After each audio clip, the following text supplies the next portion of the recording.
Hello, everyone. I'm Mr. Edison, and I'm here to guide you into a peaceful slumber. If you find this video helpful, please give it a thumbs up and subscribe to the channel.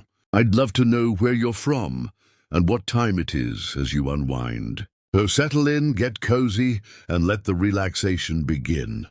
The anticipation for this camping trip had been building for weeks. Julia and her friends had meticulously planned to spend several days deep in the heart of the national forest, far from the distractions and noise of everyday life. Eager to get everything set up before the others arrived, Julia decided to head out a day early, relishing the thought of some peaceful solitude immersed in nature. With her car packed to the brim with supplies, she set off on the road, the adventure before her sparking a sense of excitement. As Julia navigated the winding forest road, the trees seemed to grow denser with each passing mile. The lush green canopy above thickened, its branches stretching out and casting increasingly long shadows across the narrow dirt path. The deeper she drove, the more it felt like the forest was enveloping her, drawing her further into its mysterious embrace. With the sun starting its gradual descent, the shifting light painted the woods in an ethereal array of colors, from warm oranges to deep purples. While some might find the dimming sky breathtaking, an unsettling feeling began to take root in the pit of Julia's stomach. The way the road narrowed and twisted, it almost seemed designed to make one feel as though they were leaving the familiar world behind with each curve. Finally, Julia arrived at what she believed to be the designated campsite. It had all the hallmarks she expected: a well-worn fire pit encircled by rough-hewn logs for seating, and subtle signs that previous campers had set up here in the not-too-distant past. Scanning the site, a sense of satisfaction washed over her. It was perfect, almost as if it had been waiting for her arrival. Stepping out of the car, Julia paused to stretch her stiff muscles, trying to dispel the odd tension that had settled in her chest during the drive. She busied herself unloading her gear and pitching her tent, finding comfort in the methodical tasks at hand. As she worked, the sun finally dipped below the horizon, the last rays of light fading away and leaving only a starless expanse of inky black above. The warm glow of her lantern and the crackling campfire she started now provided the sole sources of illumination, two small outposts of light against the encroaching darkness. Julia settled on one of the sturdy logs, savoring the heat radiating from the licking flames as it countered the night's growing chill. What should have been a moment of pure relaxation, alone with her thoughts in the tranquility of nature, was increasingly marred by a disconcerting sensation Julia couldn't quite shake. As the night wore on, she was filled with the distinct and unnerving feeling that she wasn't truly alone, that unseen eyes were observing her from just beyond the reaches of her little circle of firelight. She tried to dismiss it as simply a case of nerves. After all, the isolation of being solo in the middle of a vast forest was an easy breeding ground for an overactive imagination. But try as she might to rationalize it away, the uneasiness persistently lingered, clinging to her like a second skin. Every rustle of leaves in the breeze and snap of a twig in the distance sent Julia's heart racing, her head whipping around to scan the perimeter of the campsite. She strained her eyes to penetrate the thick veil of darkness that surrounded her, but all she glimpsed were the shifting shadows of the forest, taunting her with their ambiguity. Were those just the benign silhouettes of trees and bushes, or something more sinister lying in wait? As the minutes ticked by with agonizing slowness, the feeling of being watched only intensified. An invisible weight pressed down on Julia's chest, an instinctive warning that something unseen and menacing was lurking just out of sight, hiding, observing, waiting. Taking a deep, shuddering breath in an attempt to steady her fraying nerves, Julia reasoned with herself once more. It's only the forest, nothing more. There couldn't possibly be anything out there, lying in wait to do her harm. The mantra played on loop in her head, but rang increasingly hollow each time.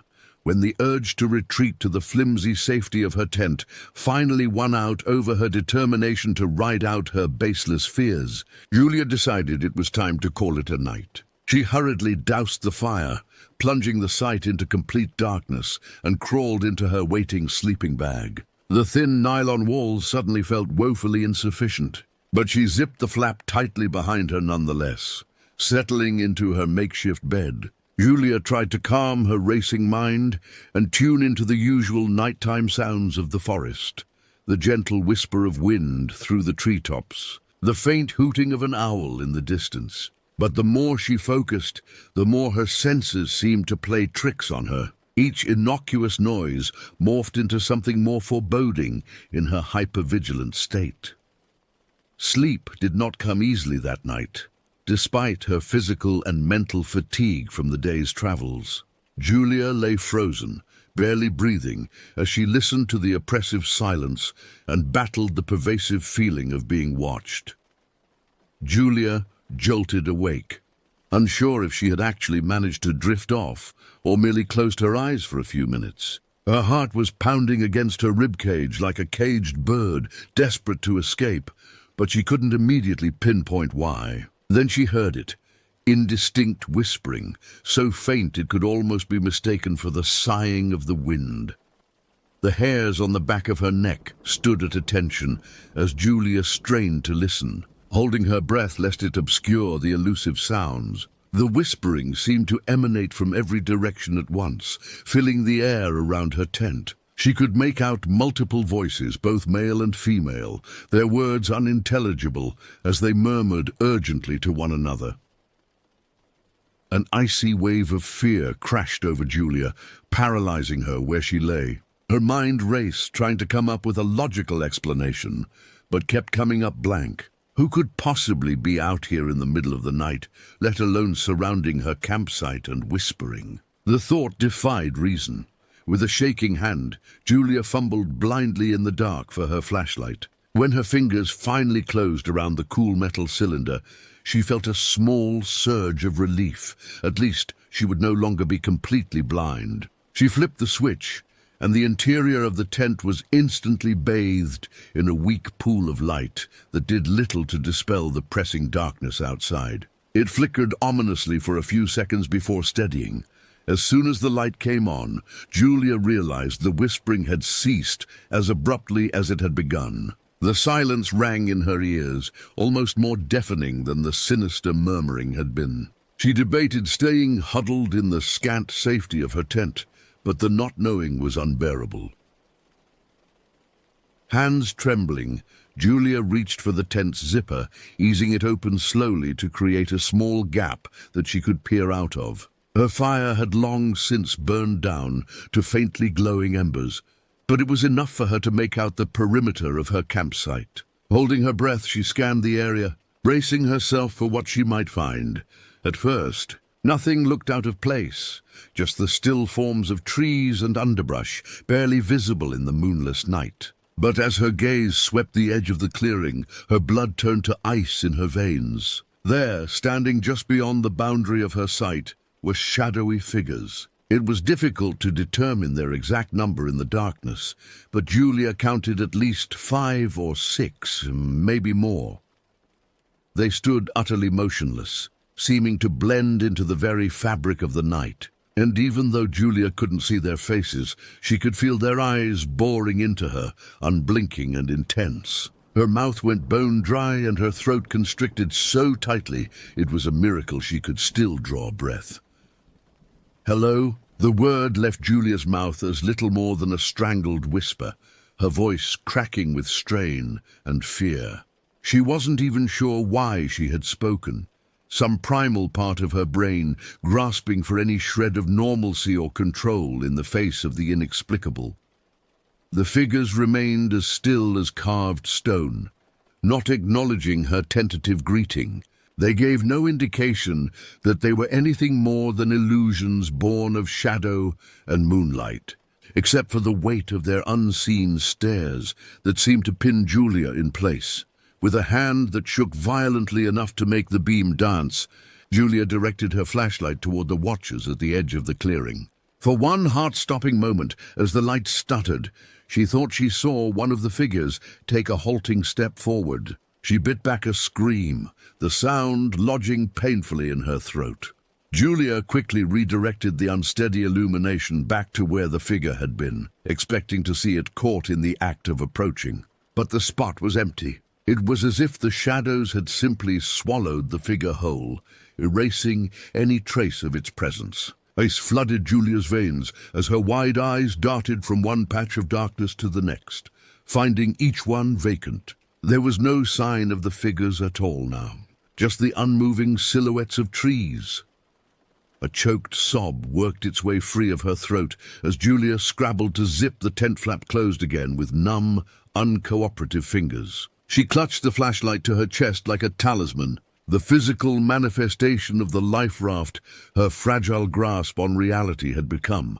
Time stretched into an eternity as Julia sat huddled in her sleeping bag, straining her ears for any whisper of sound in the oppressive silence that blanketed the campsite once more. She was terrified to even breathe too loudly, as if the simple act would summon the figures back to her door. The beam of her flashlight had become her only lifeline, the one thing tethering her to sanity, even as it wavered with the tremors racking her hands.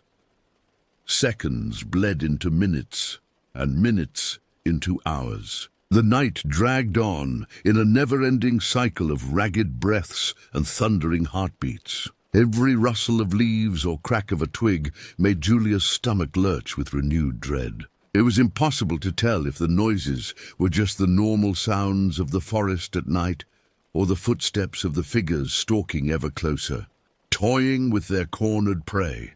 Through sheer force of will, Julia maintained her white-knuckled grip on consciousness, terrified that if she allowed herself to slip into the vulnerability of sleep for even a moment, she would awaken to find the figures looming over her. So she sat rigidly, eyes gritty and limbs leaden, waiting for the first tentative light of dawn to creep through the canvas walls of her flimsy sanctuary.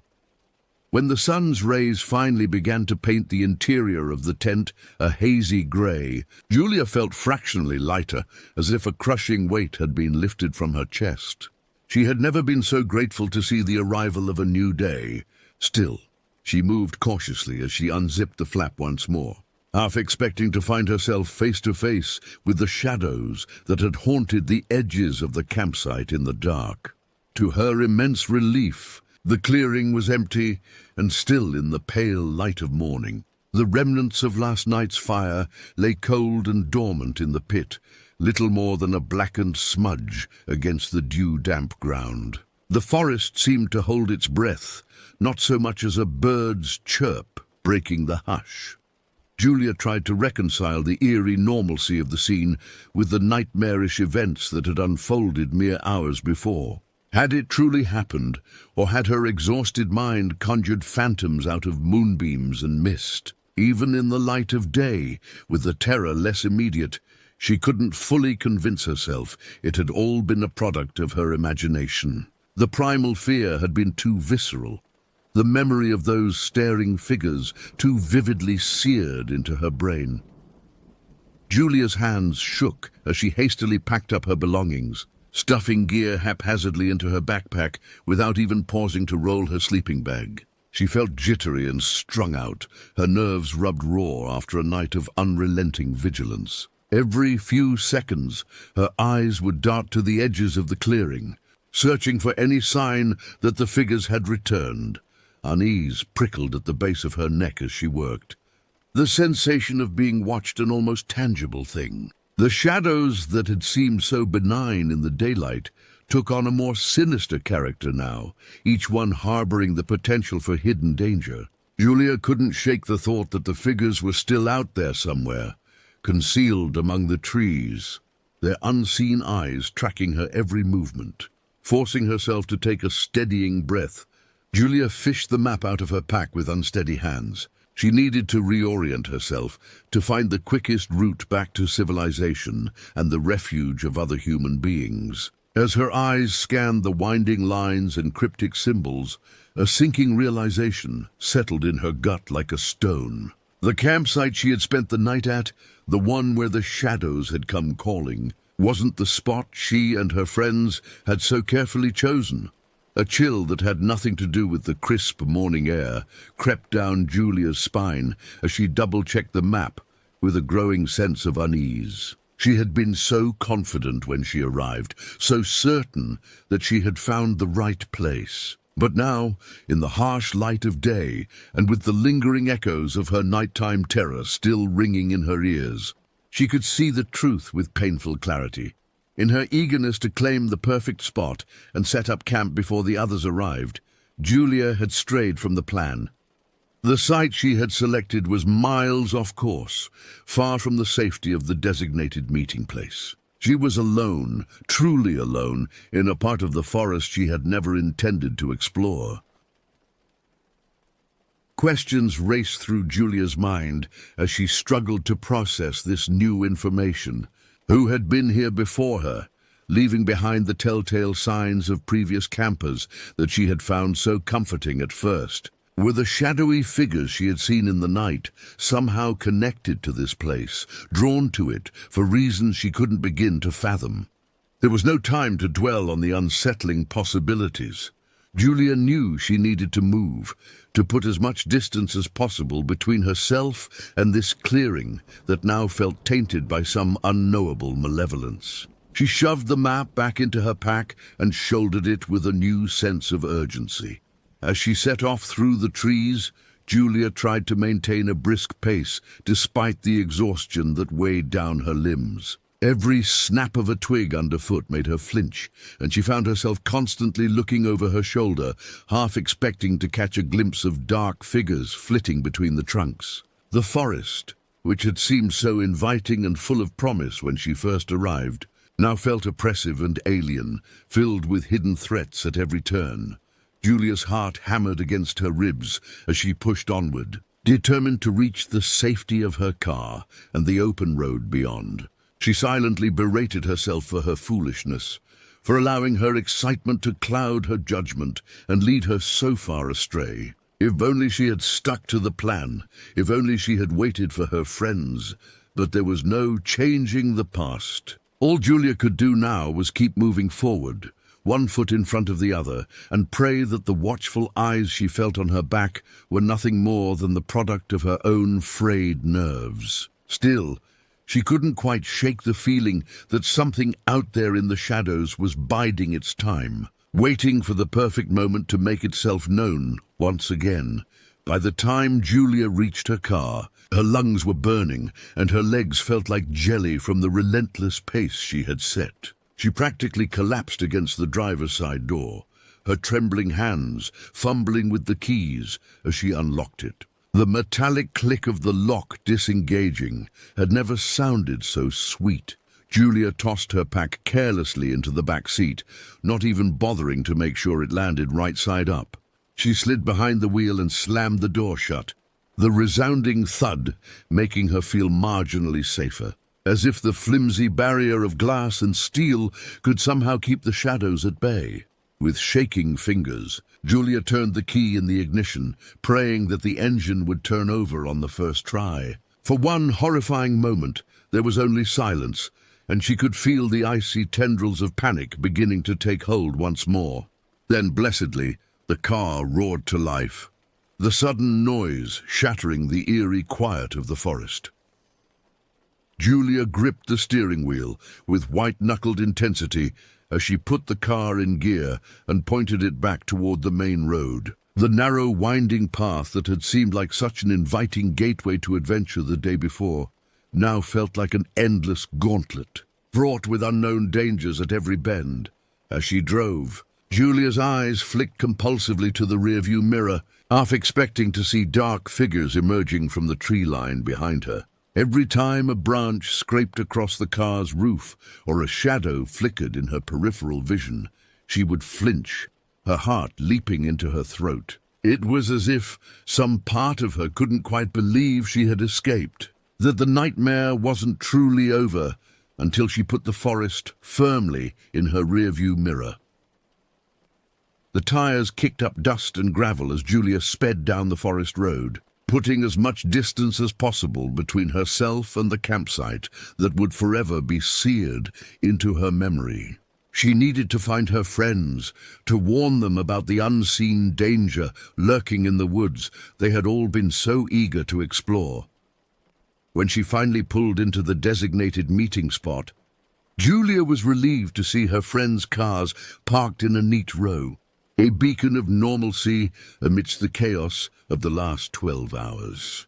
She practically tumbled out of the driver's seat, her exhaustion momentarily forgotten in her haste to reach them.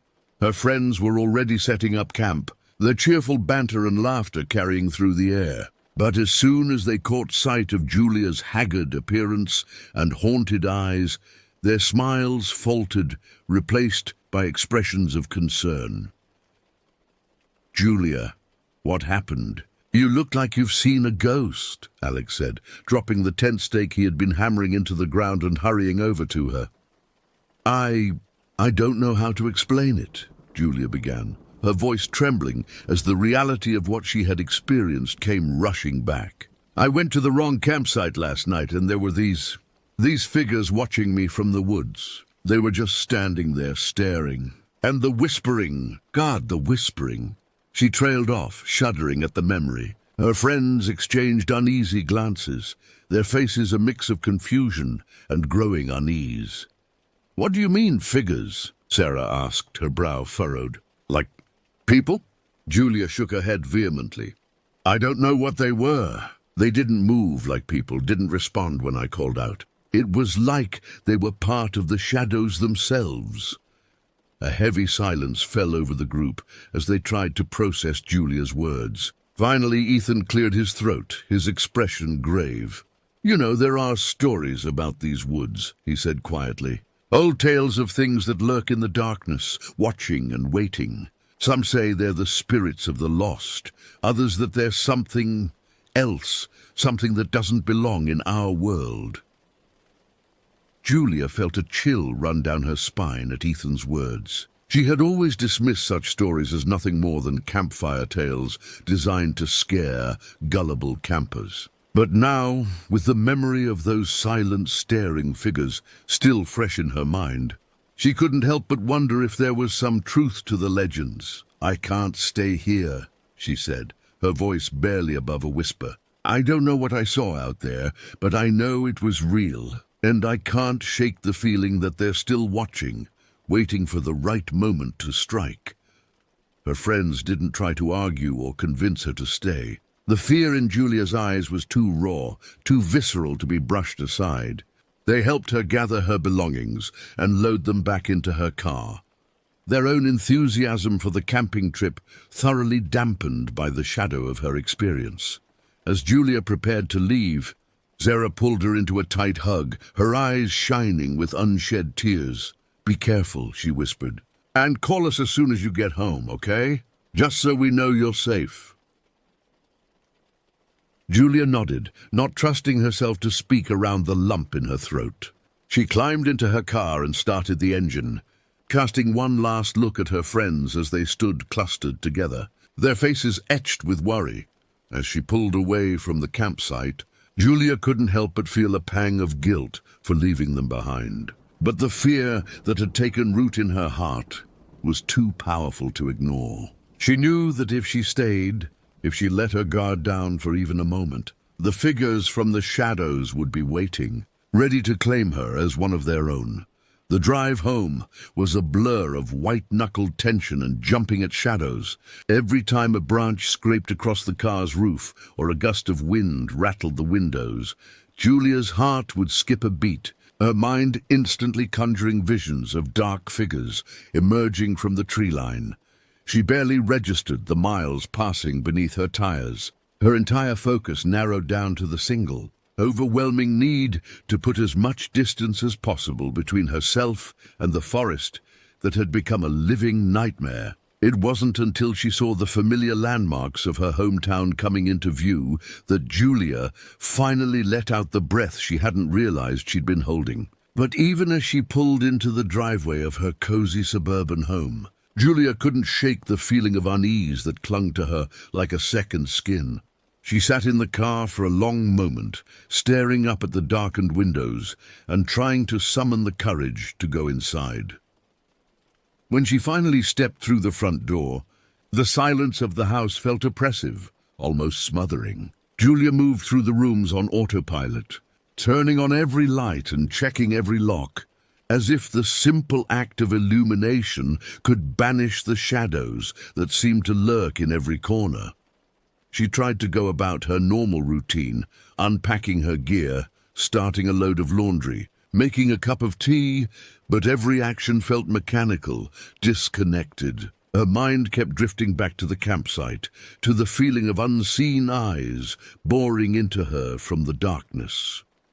As the hours ticked by and the sun began to dip below the horizon, Julia's unease only grew. She found herself jumping at every creak of the floorboards, every rattle of the wind against the windows. It was as if the figures from the forest had followed her home, their presence seeping into the very walls of her sanctuary.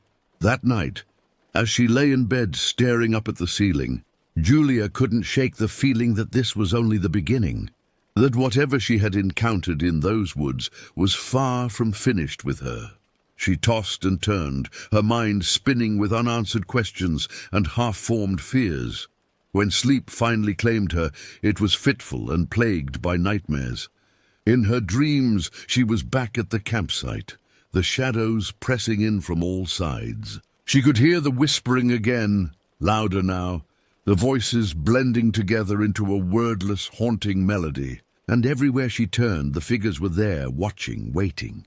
Julia awoke with a start, her heart pounding and her skin slick with sweat. For a moment, she was disoriented, unsure if she was still trapped in the dream or if she had truly escaped. Then the familiar contours of her bedroom came into focus, and she let out a shaky breath.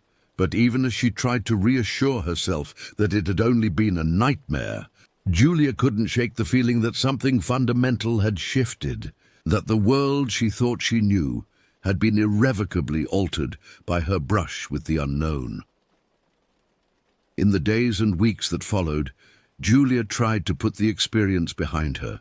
She threw herself into her work, her hobbies, anything to keep her mind occupied and away from thoughts of shadowy figures and whispering voices. But no matter how hard she tried, she couldn't escape the lingering sense of being watched, of some unseen presence hovering just beyond the edges of her perception. She never went camping again, never even set foot in the woods. The mere thought of returning to that place, of facing those figures once more, was enough to send icy tendrils of fear curling down her spine. But deep down, Julia knew that she couldn't run forever, that someday the shadows would come calling once again, and she would have to confront the truth of what she had seen. Until then, she would live with the knowledge that the world was a far stranger and more terrifying place than she had ever imagined, and that the line between the known and the unknown was far thinner and more easily crossed than she had ever dared to believe.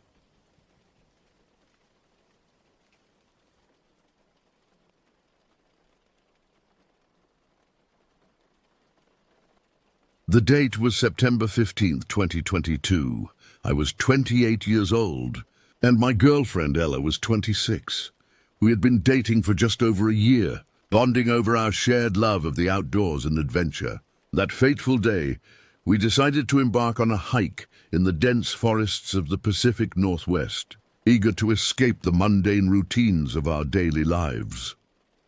The late afternoon sun cast long shadows through the trees as we arrived at the trailhead. The air was crisp and clean, carrying the scent of pine and damp earth. Ella's auburn hair glowed in the golden light as she double-checked our backpacks, making sure we had enough water and snacks for our adventure. "Ready to explore?" she asked, her green eyes sparkling with excitement. I nodded, feeling a surge of anticipation. "Let's do this." We set off down the well-worn path, surrounded by towering Douglas firs and western red cedars. The forest was alive with the sounds of chirping birds and rustling leaves. For the first hour, we followed the main trail, occasionally stopping to admire particularly beautiful vistas or interesting rock formations. As we walked, we chatted about our lives, our dreams, and our plans for the future. It was during one of these conversations that I first noticed Ella's gaze drifting to a narrow, barely visible path branching off from the main trail. "Hey," she said, pointing. "What do you think is down there?" I followed her gaze, feeling a mixture of curiosity and apprehension. The path was overgrown, hardly more than a game trail, really, disappearing into the shadows of the dense undergrowth. "Probably nothing," I replied, trying to sound nonchalant. "Just more trees, I guess." But Ella wasn't satisfied with that answer. She took a step towards the hidden path, her eyes alight with curiosity. "Come on, where's your sense of adventure? We came out here to explore, didn't we?" I hesitated, glancing at my watch.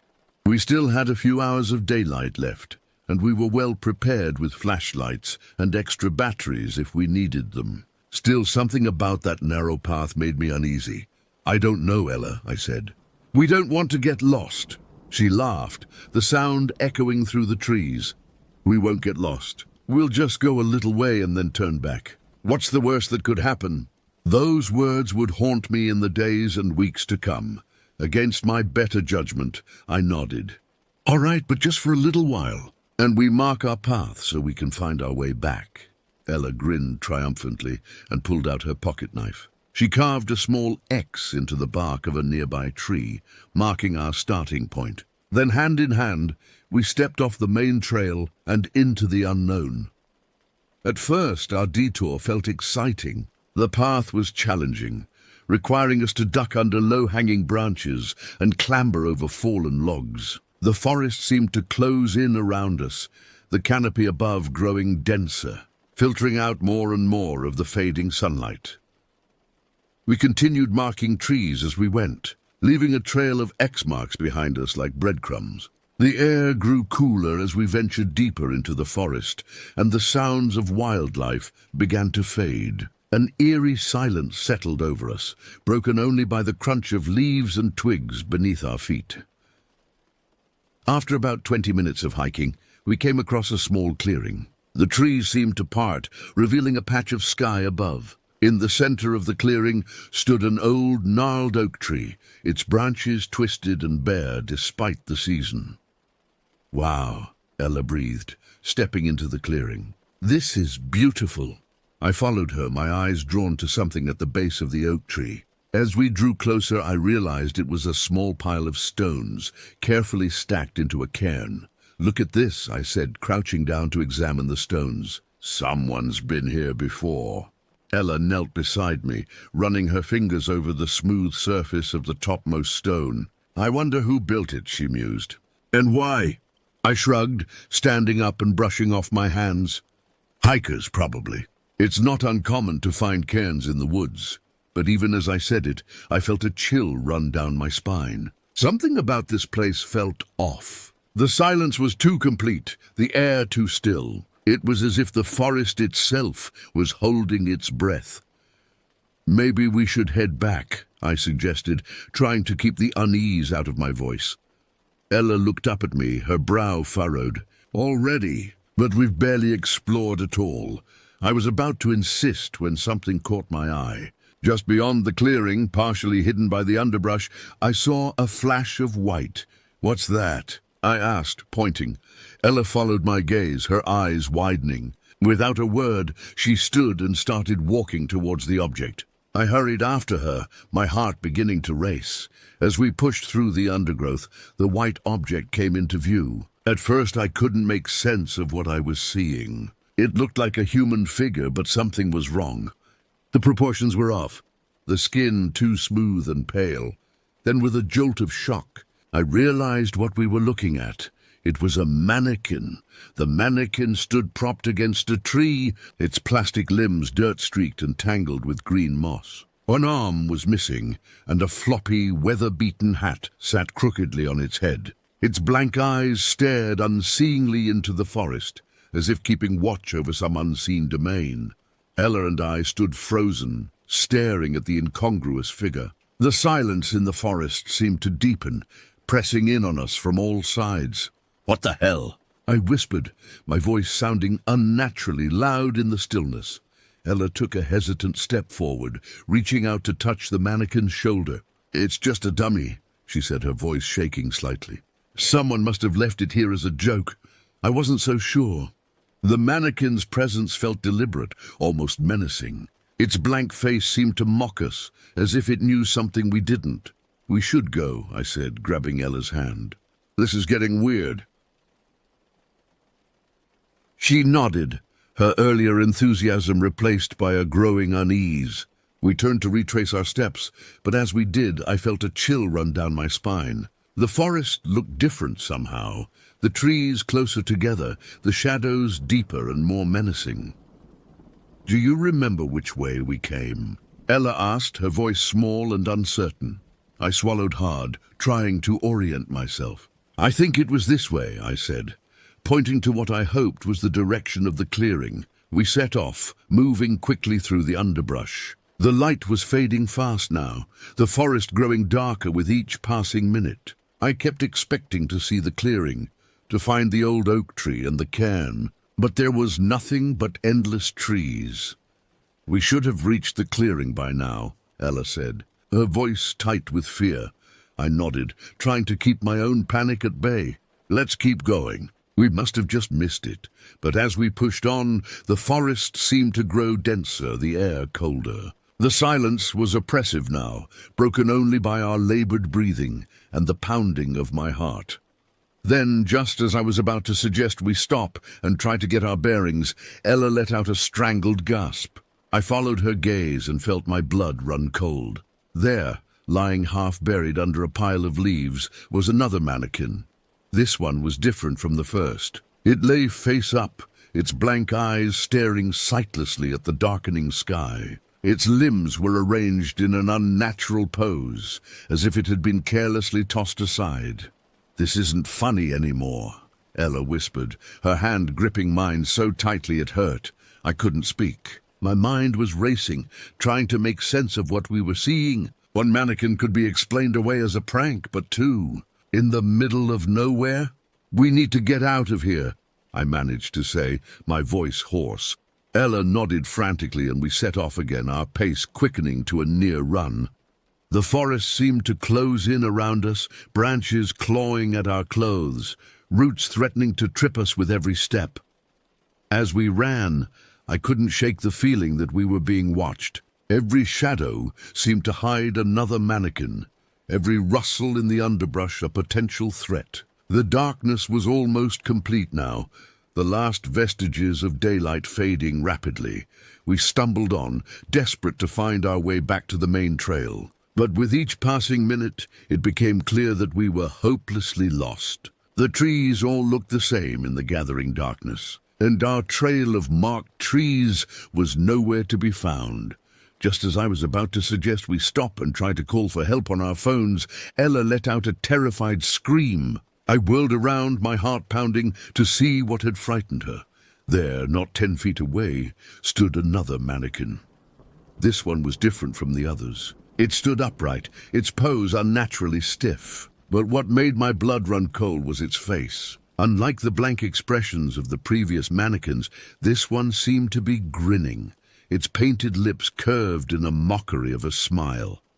And its eyes seemed to be looking right at us. "Run," I whispered, my voice barely audible over the roaring in my ears.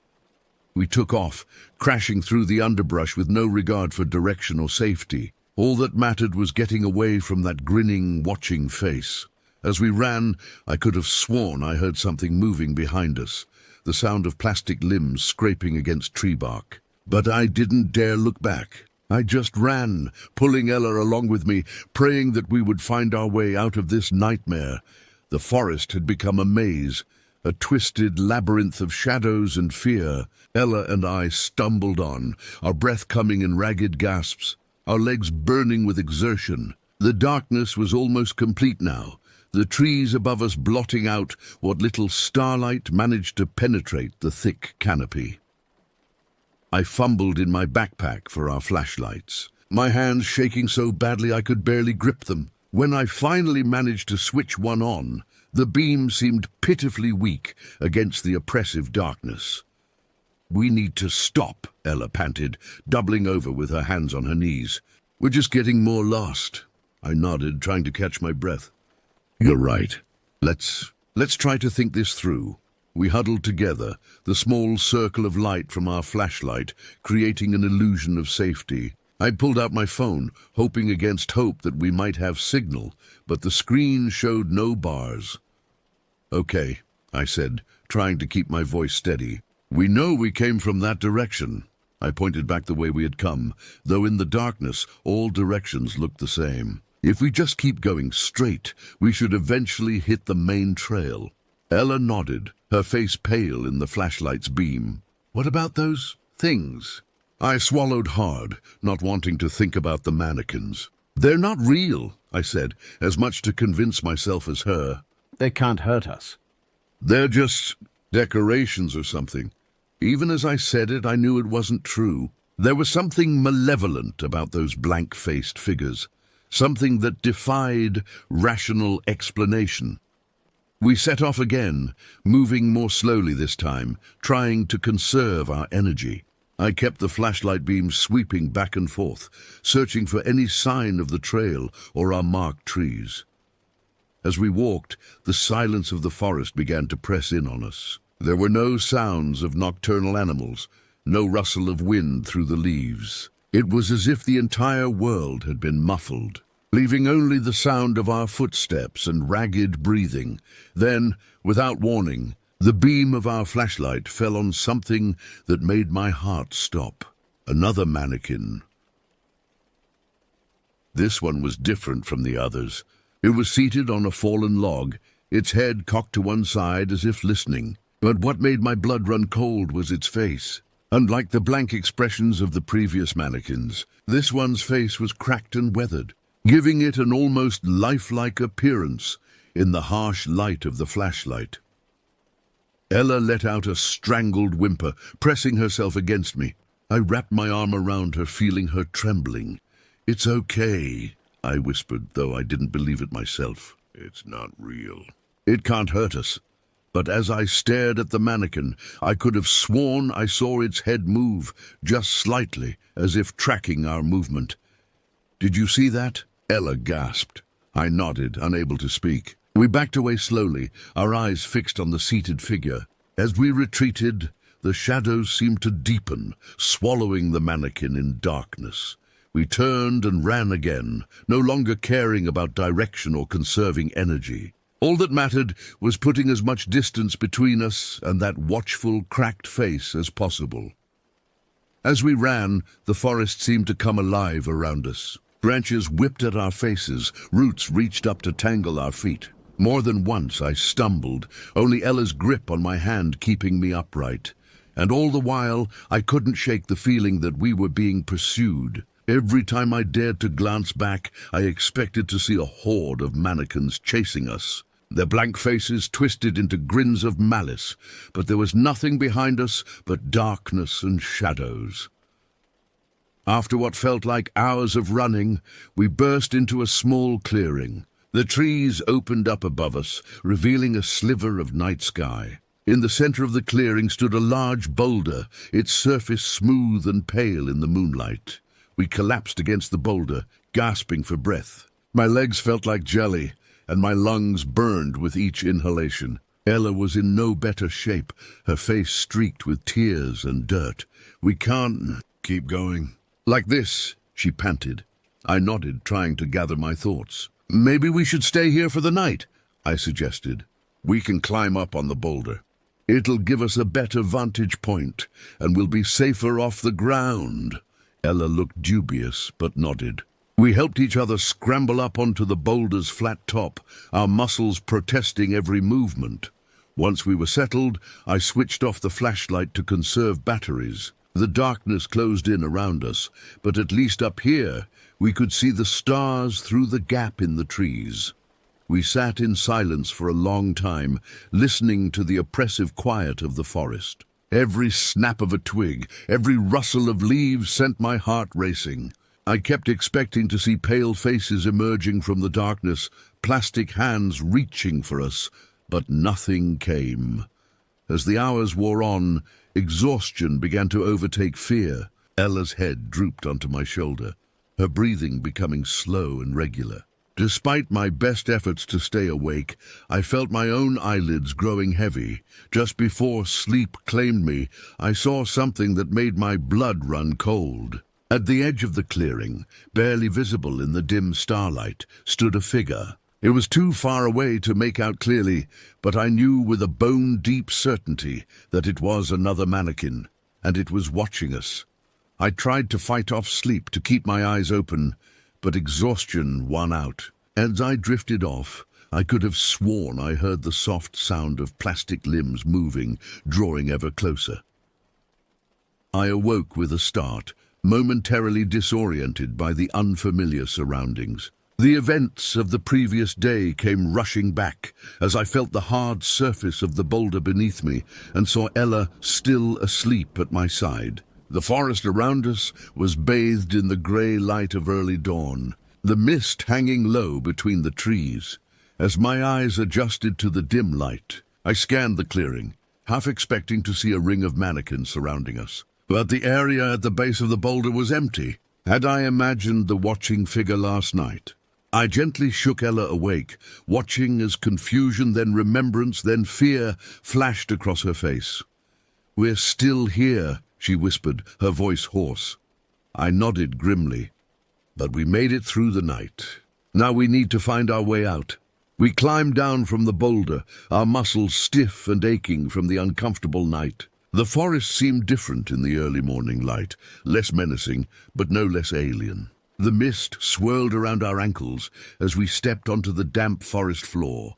I pulled out our water bottles, and we took small sips, trying to conserve what little we had left. The granola bars in my backpack had never tasted so good, even if they did little to quell the gnawing emptiness in my stomach. "Which way should we go?" Ella asked, her voice barely above a whisper. I scanned our surroundings, trying to get my bearings. Without the sun visible through the thick canopy, it was impossible to tell which direction was which. "Let's try this way," I said, pointing to what looked like a slightly less dense area of forest. "If we keep moving, we're bound to hit a trail or a road eventually." Ella nodded, her face pale but determined. We set off hand in hand, our eyes constantly scanning the forest around us for any sign of the mannequins or, hopefully, civilization. As we walked, the mist began to lift, revealing more of the forest. The trees seemed to press in closer, their branches reaching out like gnarled fingers. Every shadow, every oddly shaped trunk made us jump, expecting to see another plastic figure watching us. After what felt like hours of walking, we came across something that made us both stop in our tracks. There, hanging from a low branch, was a child's backpack. It was small, bright pink, and looked relatively new. "Oh God," Ella breathed. "Do you think there's a kid out here?" I approached the backpack cautiously, my heart pounding. As I got closer, I noticed something that made my blood run cold. The backpack was covered in a fine layer of dust and cobwebs. It had been here for a long time. With trembling hands, I unzipped the main compartment. Inside, I found a water bottle, some moldy snacks, and a small notebook. The first page of the notebook had a name written in childish handwriting, "Property of Lily, age 8. "We need to get out of here," I said, my voice shaking. "Now." Ella nodded, her eyes wide with fear. We turned to leave, but something caught my eye. There, carved into the trunk of the tree, was a crude stick figure. Next to it was a single word that made my heart stop: "Help." We backed away from the tree, our earlier urgency to escape renewed tenfold. As we turned to run, I caught a glimpse of something white through the trees. Another mannequin, standing perfectly still, its blank face turned towards us. We ran, crashing through the underbrush, no longer caring about direction or stealth. The forest seemed to come alive around us, branches whipping at our faces, roots reaching up to tangle our feet. And all the while, I could have sworn I heard the sound of plastic limbs moving behind us, always just out of sight. As we ran, more mannequins appeared. They stood between trees, lay sprawled across our path, hung from branches like macabre ornaments. Each one seemed to be watching us, their blank faces somehow conveying a sense of malevolent glee. "Don't look at them," I shouted to Ella. "Just keep running." We pushed on, our lungs burning, our legs aching. The mannequins were everywhere now, forming a grotesque gauntlet that we had to run through. Some seemed to move as we passed, their heads turning to follow our progress, their arms reaching out as if to grab us.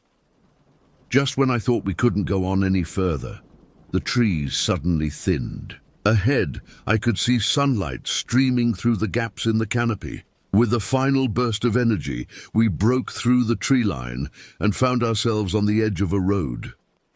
We collapsed onto the asphalt, gasping for breath. The sun was high in the sky now, its warmth a stark contrast to the cold dread that had gripped us in the forest. As our breathing slowed, I dared to look back at the woods we had just escaped. The trees stood silent and still, showing no sign of the horrors we had just experienced. There were no mannequins visible, no hint of anything out of the ordinary. But as I stared, I caught a flicker of movement deep in the shadows. For just a moment, I could have sworn I saw a pale face watching us. Its lips curved in a mocking smile. Then it was gone, leaving me to wonder if it had ever been there at all. The sound of an approaching car jolted us back to reality. We scrambled to our feet, waving frantically as an old pickup truck came into view. The driver, an elderly man with a weathered face, slowed to a stop beside us. "You folks all right?" he asked, his brow furrowed with concern.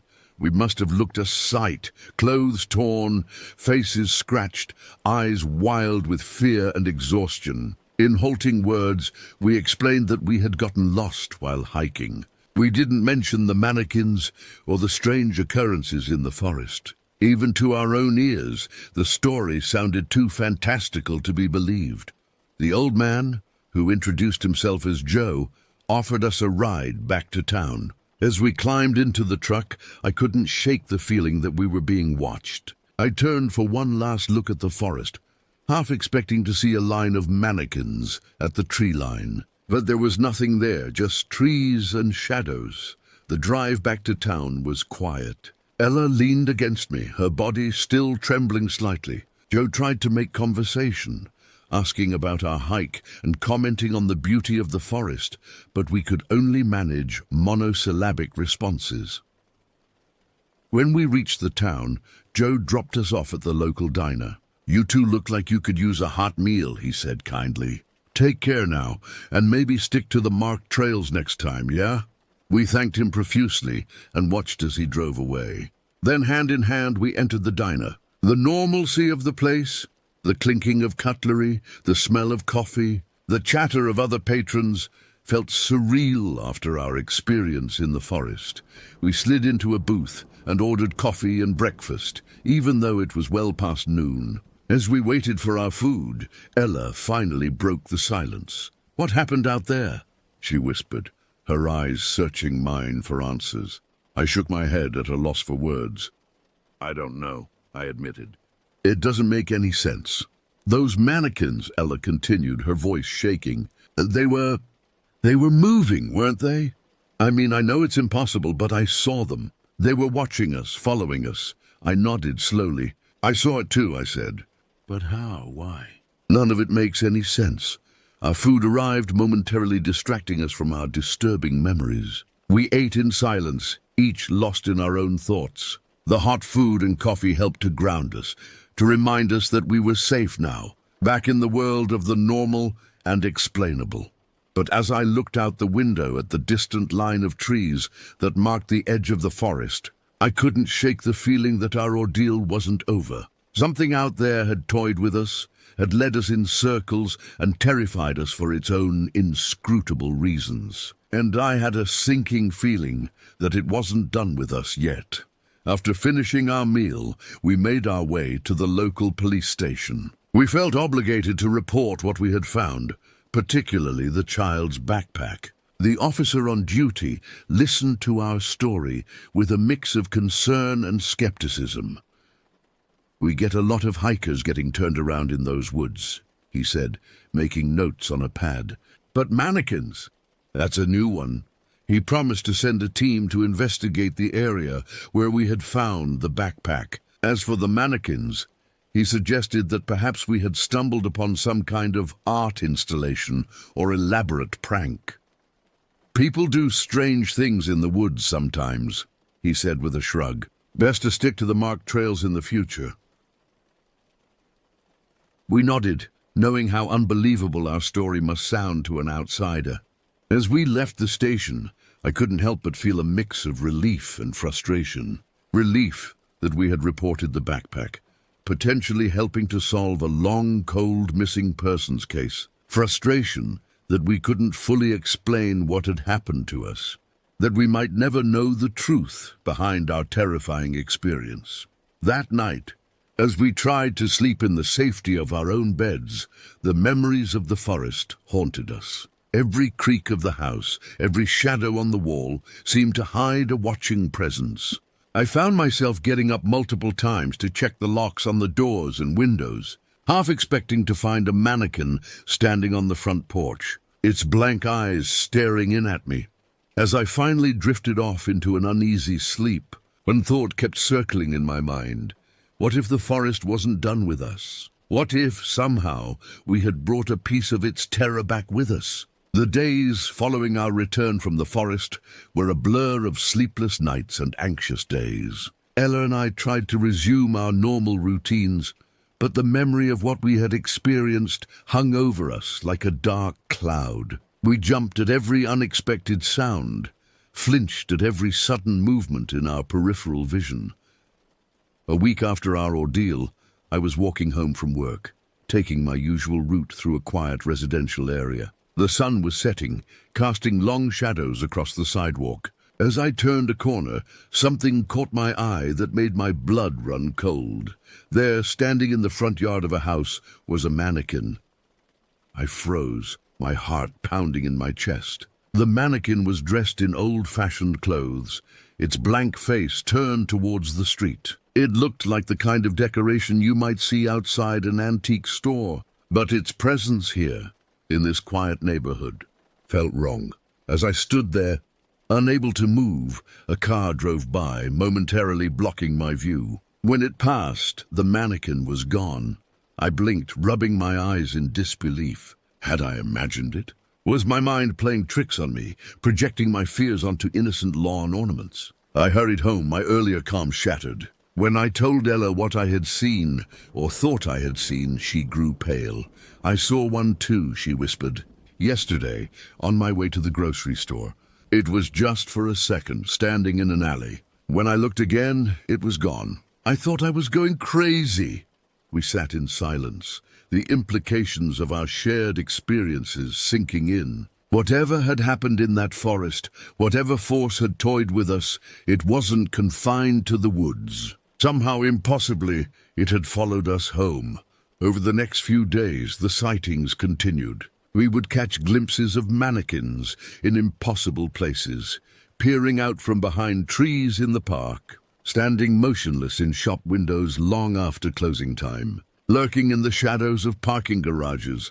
Always, they would vanish the moment we tried to get a closer look or point them out to someone else. We began to doubt our own sanity. Were we suffering from some kind of shared delusion? Post-traumatic stress from our experience in the forest? We tried to rationalize it, to find some logical explanation, but deep down we knew. The terror of the forest had followed us home, and it was only a matter of time before it made its true intentions known. One night, about 2 weeks after our return from the forest, I woke to the sound of something moving in my apartment. At first I thought it was just the normal settling noises of the building, but then I heard it again, a soft, scraping sound, like plastic dragging across hardwood. My heart pounding, I reached for the bedside lamp. As light flooded the room, I saw something that made my blood turn to ice in my veins. There, standing in the corner of my bedroom, was a mannequin. It was one of the ones from the forest. I was sure of it. Its blank face was turned towards me, its plastic arms hanging limply at its sides. As I watched, frozen in terror, its head slowly, impossibly began to turn. I scrambled out of bed, backing away until I hit the wall. The mannequin's head continued to rotate, well past the point where a human neck would have snapped. Its blank eyes never left mine, seeming to stare into my very soul. Just as I opened my mouth to scream, my alarm clock went off, jolting me awake. I sat up, gasping for breath, my sheets soaked with sweat. The corner where the mannequin had stood was empty. A dream. It had just been a dream. But as I got up to start my day, still shaken by the nightmare, I noticed something that made my heart stop. There, on the hardwood floor leading from the corner to my bed, were faint scratch marks, as if something had been dragging itself across the floor while I slept. The weeks that followed were a descent into paranoia and fear. Ella and I found ourselves constantly on edge, jumping at shadows and scrutinizing every mannequin we saw in store windows or advertisements. We began to avoid going out at night, and even during the day. We found ourselves taking convoluted routes to avoid areas where we had previously spotted the mannequins. Our relationships with friends and family began to suffer. How could we explain what was happening to us without sounding completely insane? We tried once to tell Ella's sister about our experience in the forest and the subsequent sightings. The look of concern and disbelief on her face was enough to make us realize that we were on our own in this nightmare. One particularly bad night, after yet another vivid dream of mannequins invading my home, I found myself researching similar experiences online. Most of what I found was clearly fiction, or the ramblings of conspiracy theorists. But buried in an obscure forum, I found a thread that made my blood run cold. A user posting under the name Forest Survivor described an experience chillingly similar to ours. They spoke of getting lost in the woods, encountering strange mannequins that seemed to move when no one was looking, and being haunted by these figures long after they had returned to civilization. The post ended abruptly, with Forest Survivor saying they were going back to the forest to find answers. There were no further posts from the account. I showed the thread to Ella the next day. She read it with growing horror, her hands shaking as she scrolled through the responses, most of which dismissed Forest Survivor as a troll or a lunatic. "We have to go back," Ella said finally, her voice barely above a whisper. I stared at her in disbelief. "Back to the forest? Are you crazy?" She shook her head, her eyes filled with a mixture of fear and determination. "Don't you see? It's the only way. Whatever is happening to us, it started there. Maybe the answers are there too," I wanted to argue, to tell her how insane the idea was. But deep down, I knew she was right. The mannequins, or whatever force was behind them, weren't going to leave us alone. Our only hope of ending this nightmare was to confront it at its source. We spent the next few days preparing for our return to the forest. We bought new hiking gear, stocked up on supplies, and left detailed notes for our families about where we were going, though we didn't mention the real reason for our trip. The drive back to the trailhead was tense, each of us lost in our own thoughts. As we parked the car and shouldered our backpacks, I couldn't shake the feeling that we were walking willingly into a trap. The forest seemed different this time. The trees felt more densely packed, the shadows deeper and more menacing. Every rustle of leaves, every snapping twig made us flinch. We half expected to see mannequins lurking behind every tree. We hiked for hours, trying to retrace our steps from that fateful day. But the forest seemed to shift around us, landmarks appearing and disappearing in impossible ways. It was as if the woods themselves were alive, actively working to confuse and disorient us. As the day wore on and the light began to fade, we realized we were hopelessly lost again. The sense of déjà vu was overwhelming, and with it came a rising tide of panic.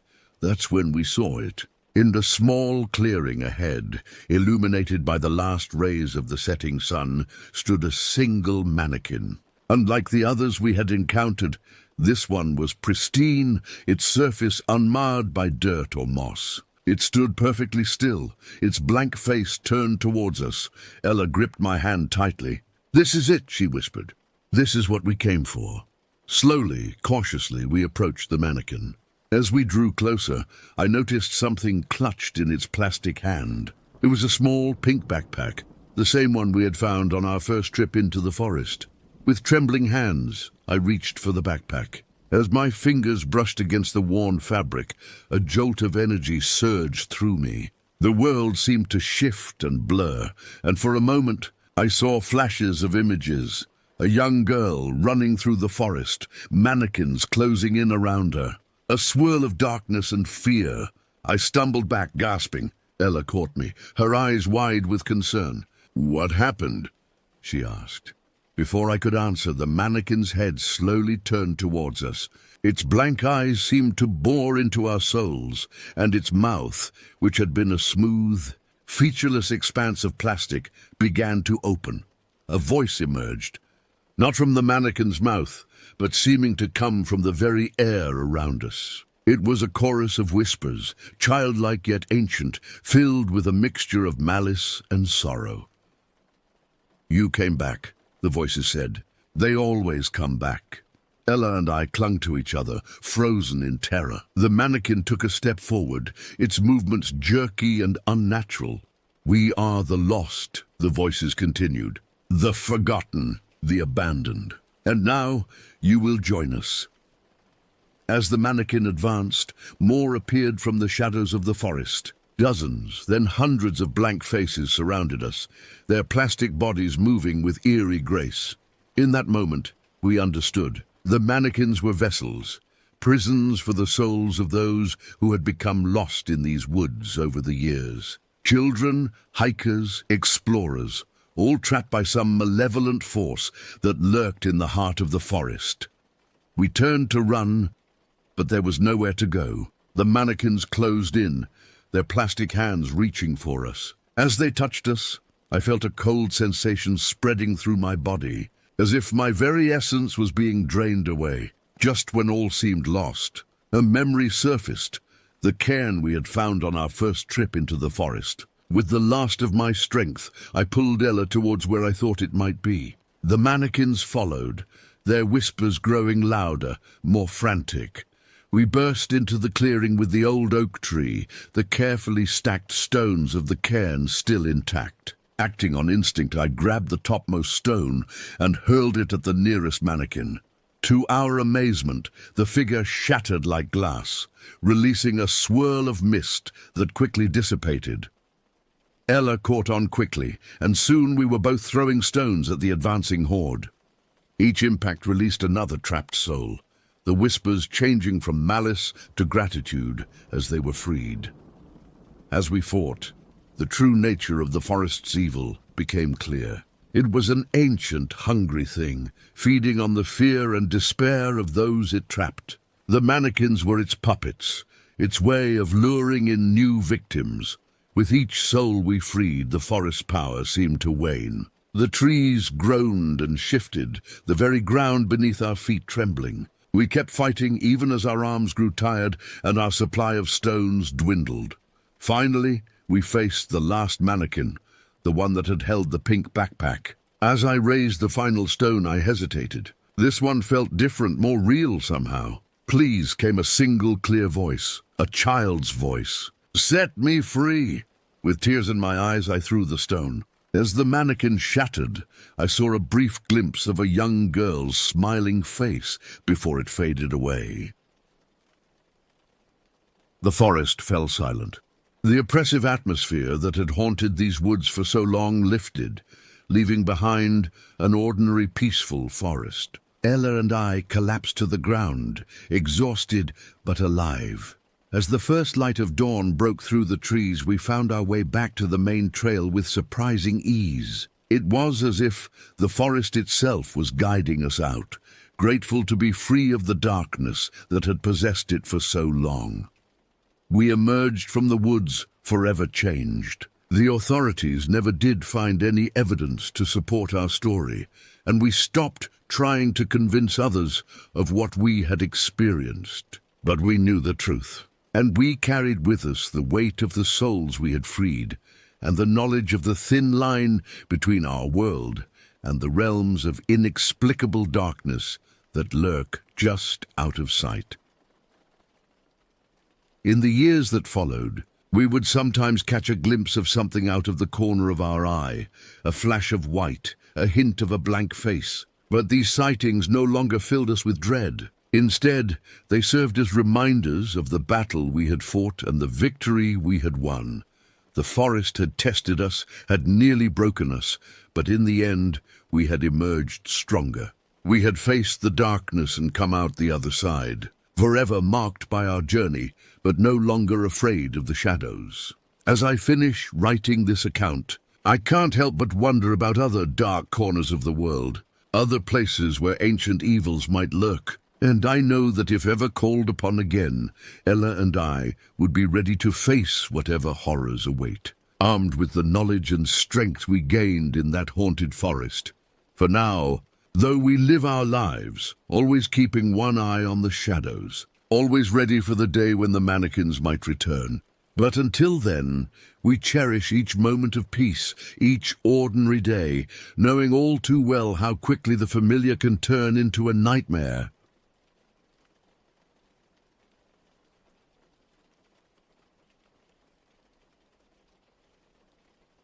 The old pickup truck rumbled beneath me as I guided it down the narrow dirt road. Towering trees flanked me on both sides, their leaves whispering secrets in the warm afternoon breeze. Beside me in the passenger seat, Storm, my ever-faithful German shepherd, sat alert, his keen eyes scanning the passing landscape. It had been years since I last visited my grandparents' remote cottage, tucked away in these rolling rural hills. After the chaos and stress of the last few months in the city, I desperately needed an escape, a chance to unplug from the constant noise and demands of urban life. I craved the tranquility and solitude of the countryside, with its slower rhythms and simpler pleasures. As I turned the truck onto the long gravel driveway winding up to the cottage, Storm's tail began to thump eagerly against the seat. He could sense our journey was nearly over. The old house gradually came into view, a quaint, rustic structure of weathered red brick, its walls draped in twisting vines and framed by towering oaks. It looked exactly as I remembered from idyllic childhood summers spent here. The metal gate creaked in greeting as I pulled up and parked. I inhaled deeply as I stepped out of the truck, savoring the sweet, fresh air. The fragrances of honeysuckle and wood smoke mingled together, stirring memories of campfires under starry skies and dawn hikes through misty hollows. Yes, this was precisely what I needed. Storm bounded alongside me as I grabbed my bags and headed for the front door. My grandparents greeted me with warm hugs, exclaiming over how I'd grown. Though we regularly kept in touch by phone, it had been a long time since I'd seen them in person. I felt a rush of affection, realizing how much I'd missed their comforting, steadying presence in my life. Over a hearty, home-cooked dinner, we caught up on family news and swapped stories late into the evening. By the time I retired to the guest bedroom, my heart felt lighter than it had in months. As I unpacked my few belongings and changed into pajamas, Storm curled up with a contented sigh on the rug beside the bed. Everything about the room, from the hand-stitched quilt to the jar of wildflowers on the nightstand, radiated coziness and care. Gratefully, I slid between the cool sheets, feeling the last of the city's stress melt away as I drifted swiftly off to sleep. The next few days settled into a blissfully lazy pattern. I'd wake late and enjoy coffee with my grandparents on the sun-dappled porch, admiring the dreamy vista of hills and fields revealing itself as the morning mist dissipated. Afternoons I spent in the dappled shade of the ancient oak behind the cottage, losing myself in books and the muted sounds of the countryside, the drowsy hum of insects, the distant lowing of cattle, the furtive rustlings of small creatures in the undergrowth. But it was the evenings I loved most, when the heat of the day mellowed into the long, honeyed light of dusk. Storm and I would set off on rambling hikes through the wildflower meadows and along the shaded forest trails that crisscrossed my grandparents' acreage. Though I'd roamed these paths countless times as a child, they felt new again as I rediscovered them through adult eyes. Each one held a wealth of small wonders, from clusters of delicate violets to lichen-mottled boulders to sudden darting flights of jewel-bright birds. On the fourth evening, I felt drawn to the woods. The trail behind the cottage plunged into dense thickets of maple, beech and hemlock, swiftly screening the house from view. Storm gamboled ahead of me, his nose to the rich loamy earth, reveling in the symphony of fascinating scents. The air hung cool and thick under the suffusive green light filtering down through the leafy canopy. The farther we walked, the more the forest enveloped us in its ancient stillness, muffling all sound save our own footfalls and the secretive murmurs of the leaves. After maybe 20 minutes, the trail crested a rise and abruptly opened onto a small clearing. I halted, breath catching at the staggering view that unfurled before me. Rank after rank of wooded hills and hidden vales rolled out to the horizon, their slopes washed in the warm, slanting rays of the sinking sun. The sky stretched above, an infinite dome of delphinium blue. I don't know how long I stood there, drinking in that achingly lovely panorama. Time seemed to still, narrowing to this single perfect moment. All my worries and anxieties dwindled into insignificance, carried away on the currents of the evening breeze. Piece by piece, I felt myself coming back into balance, like a disjointed melody finding its natural harmony again. Storm seemed to sense my mood, leaning his sturdy frame against my leg. I reached down to ruffle his silky ears, my heart swelling with quiet happiness. "We needed this, didn't we, boy?" I murmured. His tail swished in gentle agreement.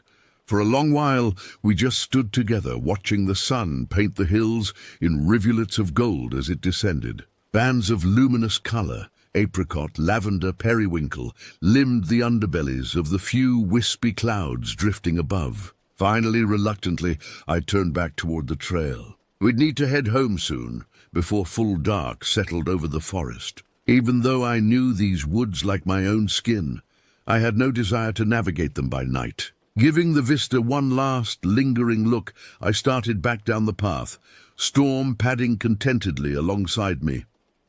The woods changed character as the light faded. Shadows gathered in the hollows and crevices, bleeding together until the whole forest was cloaked in subfusc hues of grey and indigo. In the distance, the plaintive cry of a whippoorwill echoed through the crepuscular hush. I walked faster, eager to get back to the warm windows and welcoming smells of the cottage.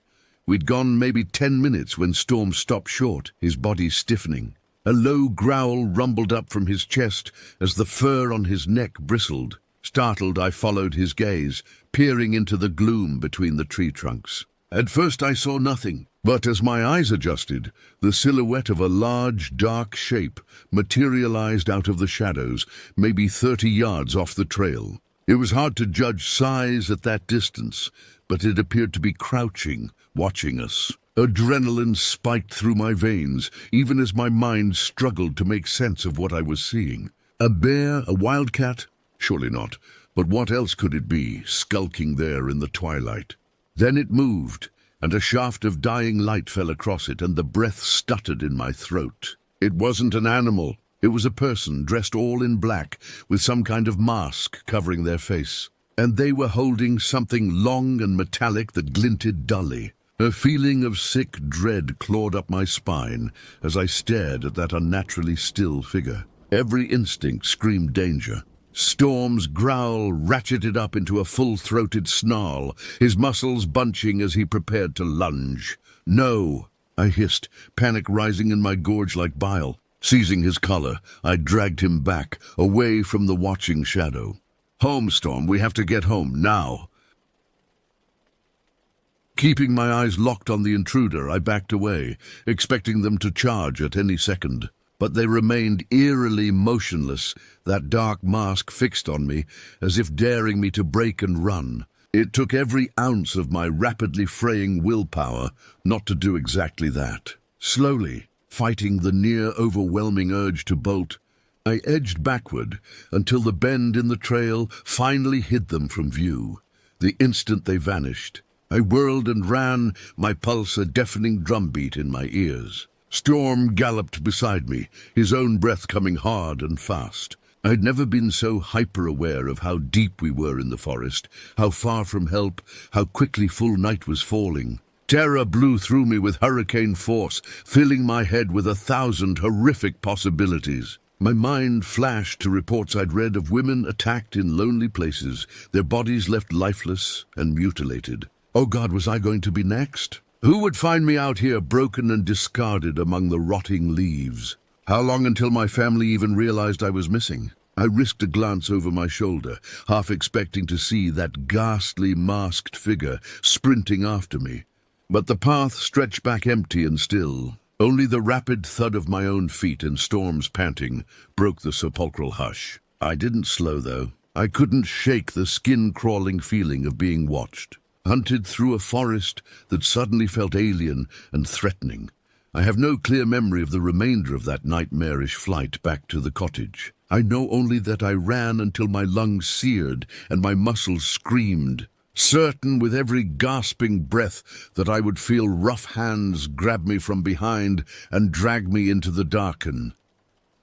By some miracle, I burst out of the woods unharmed, Storm close at my heels. The welcoming lights of the cottage glowed through the trees ahead, and I half-sobbed with relief. My legs shook so badly I could barely remain upright as I staggered up the porch steps and fumbled the door open. I startled my grandparents as I lurched into the kitchen, wild-eyed and gasping for breath. They leapt up from the table, alarmed. "Eva! What on earth?" Grandma hurried over, her face pinched with worry. "There's someone out there!" I managed to choke out between ragged breaths. In the woods. They were watching me. A dark look passed between my grandparents. Grandpa strode to the door, peering out into the yard. "Did you get a look at them? Could you tell what they wanted?" I shook my head, fighting to get my breathing under control. They had on a mask, and they were holding something, a weapon, I think. A knife or a bat, maybe. I shuddered, remembering that glint of metal in the dying light. Grandpa's mouth pressed into a grim line. Without a word, he crossed to the hall closet and took out a shotgun. "I'm going to go take a look around," he said grimly, shrugging into his coat. "Be careful." Grandma called after him as he vanished out the front door, Storm racing to join him. She turned back to me, her careworn face softening. "Come sit down, honey. You're white as chalk." She guided me to a chair and pressed a mug of hot, sweet tea into my trembling hands. I sipped it mechanically, still too shaken to do more than stare blankly at the tabletop.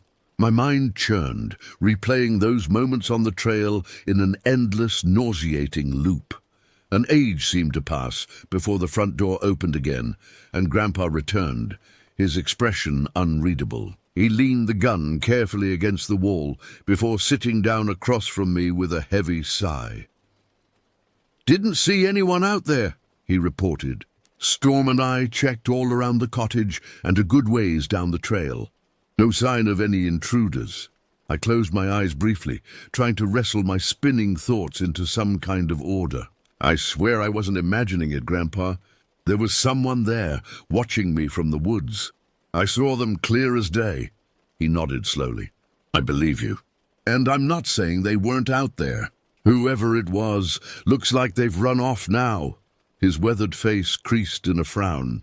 "Probably just some drifter passing through, saw a chance for easy pickings. We'll make sure all the doors and windows are locked up tight tonight." I stared down into the dregs of my tea, a cold, queasy feeling uncoiling in my gut. Rationally, I knew Grandpa was likely right. It had just been some opportunistic transient, a threat already moving on to different hunting grounds. But I couldn't shake the bone-deep conviction that the figure in the woods had been watching me specifically, that I'd been targeted for some unfathomable, unspeakable purpose. "You're safe now," Grandma said soothingly, laying a gnarled hand over mine. "Try to put it out of your mind. I know it was scary, but it's over." I nodded robotically, knowing I wasn't going to put this out of my mind for a very long time. A sheen of cold sweat filled my body, fear still fizzing along my nerves like electricity. How was I supposed to sleep tonight, knowing what might be lurking just beyond the reach of the porch light? What if they came back? What if Grandpa wasn't quick enough with the shotgun next time? Somehow I choked down a few bites of supper, more out of reflex than any real appetite. But my eyes kept flicking to the kitchen window, to the impenetrable wall of night pressing against the glass, as if searching for a watching shadow. Storm stayed glued to my side, his body tight with vigilance, and I was pathetically grateful for his steadying presence. As soon as I could do so, without worrying my grandparents further, I pled exhaustion and escaped upstairs to the guest room, Storm padding along behind me. Part of me wanted to childishly beg Grandma to tuck me in, to sit with me until I fell asleep like she had when I was small. But I was far too old for such comforts now. Instead, I huddled under the covers with Storm, stationed protectively beside the bed, and stared sleeplessly at the dark window for hours, jumping at every nighttime sound. The sighing of the wind became creeping footsteps. The creak of a branch was the stealthy picking of a lock. Behind my eyelids lurked visions of a ghostly mask floating in shadow, a glinting blade raised high. Finally, blessedly, I fell into a ragged doze near dawn, too physically and emotionally spent to keep my heavy lids open any longer. If I dreamed, I mercifully didn't remember it. The next morning dawned preternaturally sunny and peaceful, as if in silent mockery of the previous night's horrors. I forced myself through the motions of normality, chatting with forced cheer over breakfast, taking Storm for a short, tense walk in the clearing behind the house. But my nerves thrummed like live wires, and I twitched at every leaf rustle and bird call. More than once, I caught my grandparents exchanging worried looks when they thought I wasn't watching. Shame curdled in my stomach. They'd been so happy to have me visit. The last thing I wanted was to cause them stress with my paranoid jumpiness. So I pasted on a bright smile and pretended everything was fine, that I wasn't constantly struggling against the sour flood of adrenaline in my veins, anticipating an attack at any moment.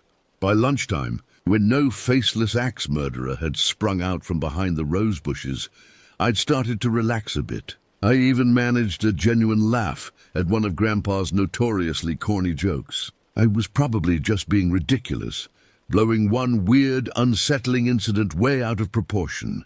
Like Grandpa said, it had most likely been a random drifter already long gone. Time to stop working myself into a state over phantoms. Still, I found excuses to keep busy around the cottage all afternoon, helping Grandma with chores and fiddling in the small vegetable garden. As much as I hated to admit it, even to myself, I was afraid to venture out of sight of the house. Storm, at least, seemed to approve of this new homebodiness, flopping contentedly in the shade of the porch as I hung laundry and organized Grandpa's chaotic tool shed. Every so often his ears would prick toward the trees, and a speculative look would enter his eyes. But he never growled or appeared distressed. I took that as a good sign. As evening approached, however, and the shadows began to stretch long across the lawn again, I felt my hard-won calm start to desert me. My thoughts kept circling back to the woods, to what might be lurking in their depths, patiently waiting for night to fall. Grandpa, perhaps reading some of this in my face, cleared his throat pointedly as we washed up the supper dishes. "You know," he said, studiously casual, "I was thinking I might go into town tomorrow. Pick up a few things. Maybe you'd like to come along, get out for a bit." I hesitated, torn between eagerness and nervousness. The idea of a day spent safely away from the woods, surrounded by people and sunlight, was incredibly tempting. But it would mean leaving my grandparents alone, with who knows what roaming the forest just beyond their property line. Grandma must have sensed my dilemma, because she patted my arm gently.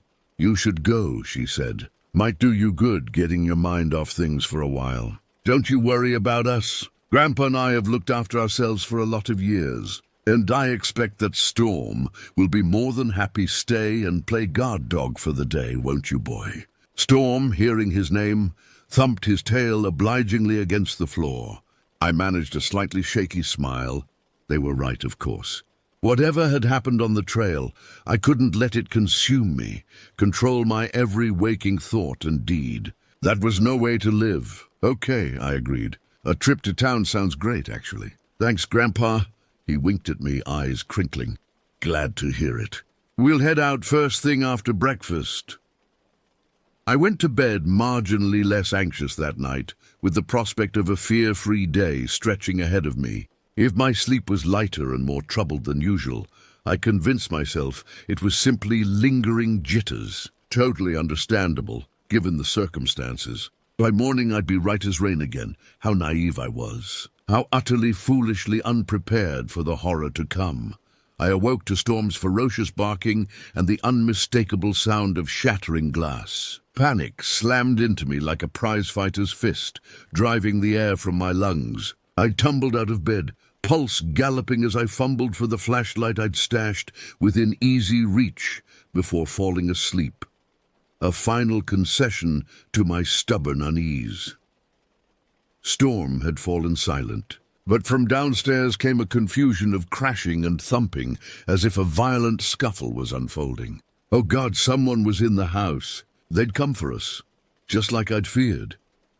My hands shook violently as I flicked on the flashlight and crept to the bedroom door, praying this was all some terrible nightmare I would soon wake from. But the cold hardwood under my bare feet, the ache of my fingers clenched around the flashlight barrel, felt dreadfully real. At the door, I hesitated for a moment, trying desperately to steady my breathing. Then, before I could lose my nerve, I flung it open and lunged for the stairs.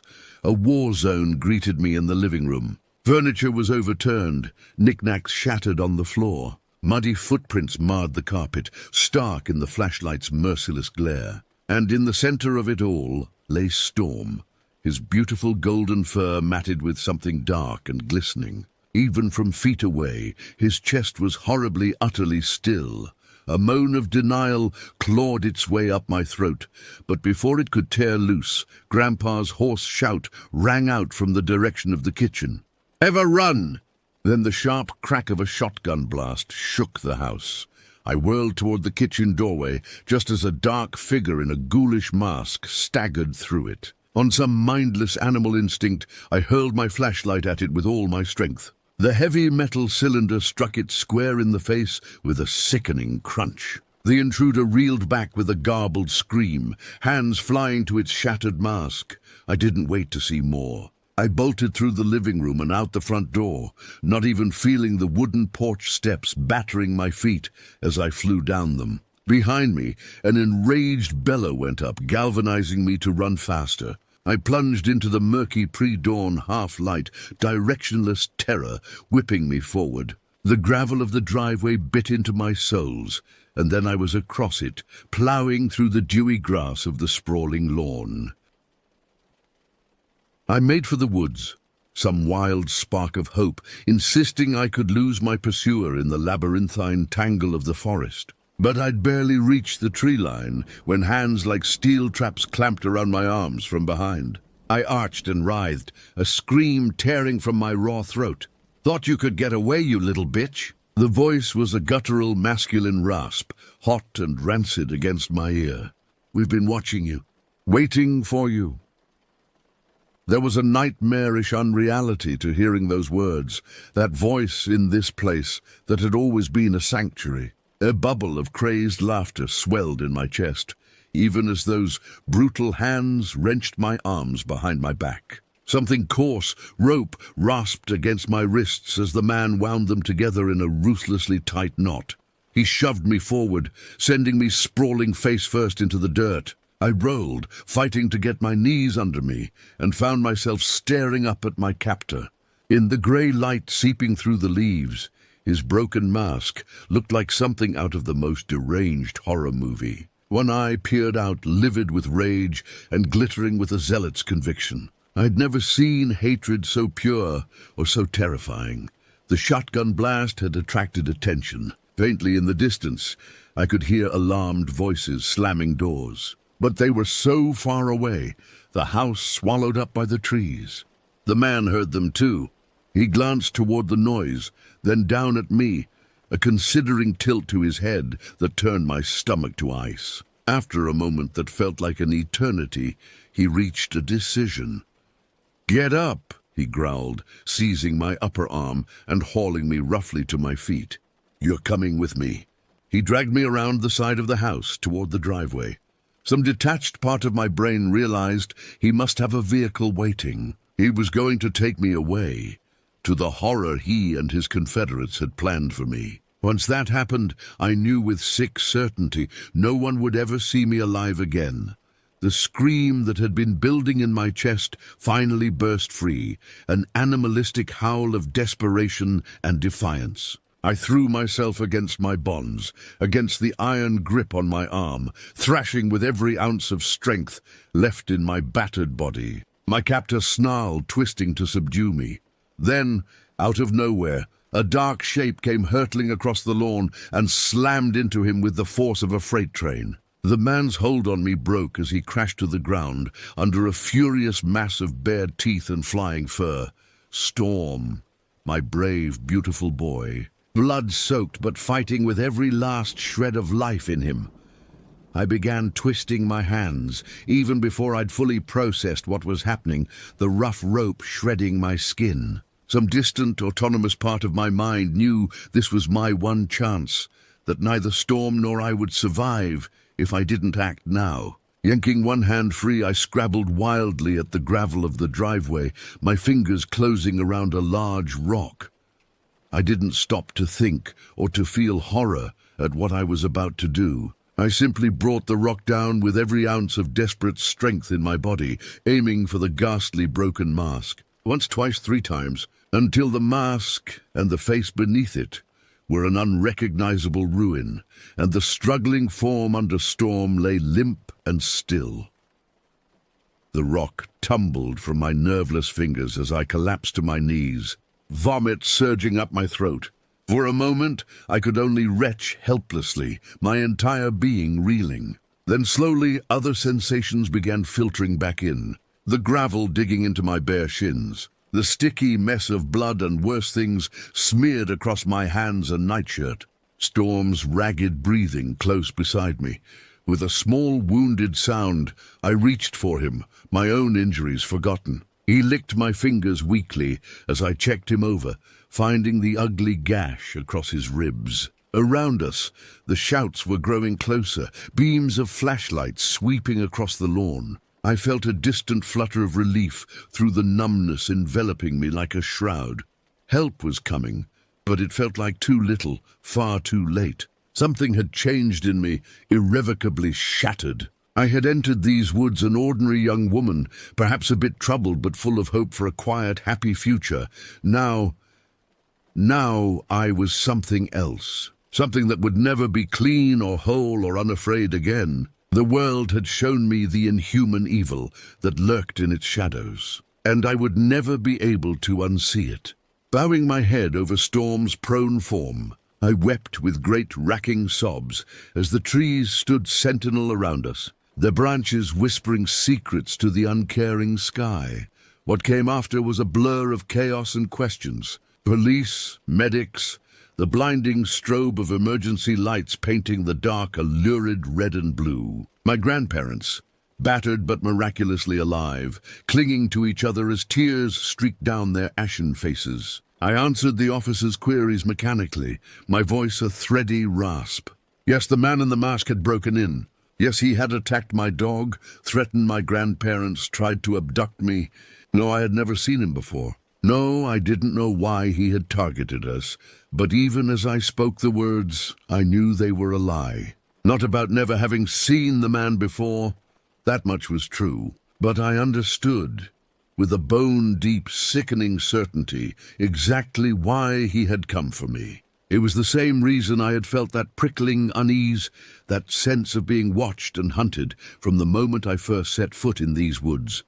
Something dwelt in that forest, something ancient and evil and hungering. It had marked me, coveted me, from the first time I wandered into its domain all those years ago. The man in the mask, as monstrous as he had been, was merely its puppet, a pawn dispatched to collect its chosen prey. I shuddered, wrapping my arms around my aching ribs, as if I could physically hold myself together. The police officer questioning me paused, a furrow forming between her brows. "Miss, are you all right?" I stared at her, a slightly hysterical laugh bubbling up my ravaged throat. Was I all right? No, I wasn't anywhere close to all right. I was shattered, body and soul. But how could I possibly explain to her why? How could I make her understand that? The true architect of this nightmare still lurked out there in the darkness, unseen and unscathed. I'm just tired, I managed after a moment, and it was perhaps the most profound understatement I had ever uttered. Mercifully, she seemed to take my words at face value. After assuring me that they would be increasing patrols in the area and that I could call any time if I remembered anything else, she took her leave to confer with her colleagues. I stayed where I was on the porch steps, staring blankly out at the flashing lights, painting the trees in jagged chiaroscuro. Eventually, inevitably, my eyes found their way back to the body splayed on the edge of the driveway, now draped discreetly in a tarp. Part of me flinched, recoiled from that sight, from the memory of the vicious crack of the rock against the man's skull. But another, newly hardened part, felt only a grim satisfaction. Whatever he was, whatever drove him, I had ended him and his horrors. But not the source of that horror. That still waited, out there in the whispering woods, biding its time. I didn't know how I knew this with such certainty, but I did. One vassal had fallen, but there would be others. It would never stop seeking me, never stop hungering for me. My only choice was to be ready. Light footsteps and a soft sigh alerted me to Grandma's presence. After a moment's hesitation, she settled beside me on the steps, our shoulders brushing. We sat in silence for a long moment, watching the organized chaos of the first responders. "It's over now," she said finally, as if saying the words aloud could make them true. "You're safe."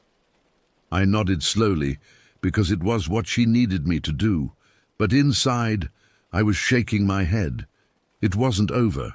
I had a feeling it was only just beginning. The police insisted we go to the hospital to treat our wounds and the shock. I submitted numbly to the tests and questions, the pitying gazes of the doctors and nurses. They mended my abraded wrists, the cuts on my feet, pronounced me physically unharmed, but in need of rest and time to process my ordeal, as if mere rest could knit together what had fractured inside me that night. They held Storm for observation, tending to the deep lacerations across his side and pumping him full of antibiotics to ward off infection. He was strong, the vet said. A fighter. He had a good chance of pulling through. I clung to those words like a talisman as Grandpa drove us back to the cottage in grim silence. The morning's plan for a pleasant outing in town, now a surreal impossibility. The house felt like an empty shell, a desolate mockery of the haven it had once been. The police had done their best to clean up the worst of the damage, but there was no erasing the knowledge of the violence that had occurred here, of the malevolence reaching out from the forest to tear my world to bloody shreds. I longed to be away from this place, this charnel house of shattered memories. But I couldn't bring myself to voice the plea, to further burden my traumatized grandparents. They were barely holding together as it was, so I held my silence and endured, even as the walls seemed to close in around me and each shiver of leaves beyond the window sent my heart into a panicked thunder. In the end, I lasted less than a day before the need to escape overcame all else. At dawn, I penned a note of regret and love to my grandparents, promising to call them the moment I was settled somewhere safe. Then I packed my few belongings and fled, putting the pedal to the floor, until the forest and its cloak of malice were far behind me. I didn't stop until I was 2 states away, an anonymous speck amidst the steel and concrete canyons of the city. Only then, secured behind multiple locks with the comforting sounds of human life all around, did I allow myself to breathe, to hope that I had outrun the hunger hunting me. But even there, in that fortress of modernity, a part of me remained braced for the horrors to come. For a knock on the door, a shadow glimpsed from the corner of an eye, the crawling sense of being watched by something that had marked me, coveted me, from the first moment I set foot in its domain. I knew as I looked into the haunted eyes staring back at me from the mirror that there would be no true peace for me, no true escape. Only a lifetime of wary vigilance, of jumping at shadows and sleeping with one eye open. Because out there in the darkness, my monster still lurked, waiting, hungering, and somehow I knew it was only a matter of time before it tried to claim me once more.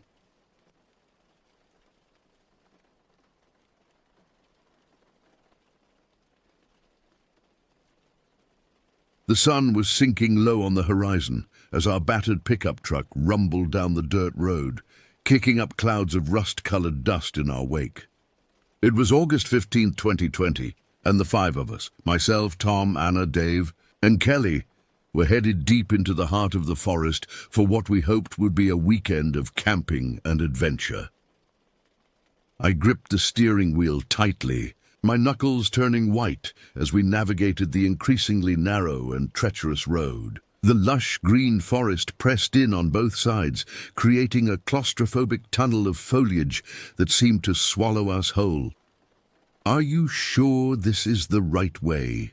Anna asked from the passenger seat, her brow furrowed as she studied the crinkled map spread across her lap.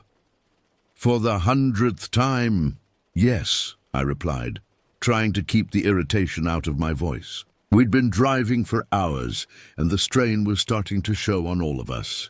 Tom double-checked the route before we left. "Right, Tom." From the back seat, Tom grunted in affirmation, his eyes never leaving his phone as he frantically tried to get a signal. "Should be about another 20 minutes to the campsite," he muttered. "If this map is accurate, that is." Dave let out a low whistle as he peered out the window. "Man, we are really in the middle of nowhere, aren't we? When's the last time we even saw another car?" "Or a house," Kelly added quietly. "Or any sign of civilization at all." A heavy silence fell over the truck as we all contemplated just how isolated we truly were. The trees seemed to loom larger with each passing minute, their branches reaching out like gnarled fingers trying to snatch us from the road. As we rounded a sharp bend, the truck's headlights illuminated a weathered wooden sign, partially obscured by overgrown vines. The faded lettering warned about hunting regulations, but it was barely legible. A chill ran down my spine as we passed the ominous sign. For a brief moment, I considered turning back, but I quickly pushed the thought aside. We'd come too far to give up now. "Hey, did you guys see that sign?" Dave asked, his voice tinged with unease. "Probably just the Forest Service trying to keep hunters in check," Tom replied dismissively. "You know how they are about regulations and all that." I nodded in agreement, but couldn't quite shake the feeling of dread that had settled in the pit of my stomach. As we continued deeper into the forest, the shadows grew longer and darker, and an eerie stillness descended upon us. The only sounds were the rumble of the engine and the crunch of gravel beneath our tires. Finally, after what felt like an eternity, we reached a small clearing just off the main road. I pulled the truck to a stop and cut the engine. plunging us into near total darkness. "Well," I said, forcing a cheerfulness I didn't quite feel. "Looks like we're home for the next couple of days." As we climbed out of the truck and began to set up camp, I couldn't shake the feeling that we were being watched. Every snapping twig and rustling leaf made me jump, my eyes straining to pierce the impenetrable darkness beyond our small circle of lamplight. The next morning dawned crisp and clear, the golden sunlight filtering through the canopy of leaves overhead. As we gathered around the smoldering remains of last night's campfire, the oppressive atmosphere of the previous evening seemed to have lifted somewhat. "So, what's the plan for today?" Kelly asked, sipping her steaming cup of instant coffee. Tom pulled out a crumpled map of the area, spreading it across his knee. "I was thinking we could do some exploring," he said, tracing a path with his finger. "There's supposed to be an old hiking trail about a mile east of here. Might be worth checking out." We all agreed, eager to stretch our legs after the long drive. After a quick breakfast of granola bars and fruit, we set off into the forest, leaving our campsite behind. The trail was overgrown and barely visible in places, forcing us to push through dense underbrush and clamber over fallen logs. The air was thick and humid, filled with the buzz of insects and the occasional bird call. As we hiked deeper into the woods, an unsettling silence began to settle over us. The natural sounds of the forest seemed to fade away, replaced by an oppressive stillness that made the hair on the back of my neck stand up. "Does anyone else feel like something's off?" Anna asked, her voice barely above a whisper. Before anyone could respond, Dave let out a startled yelp. "Guys, check this out."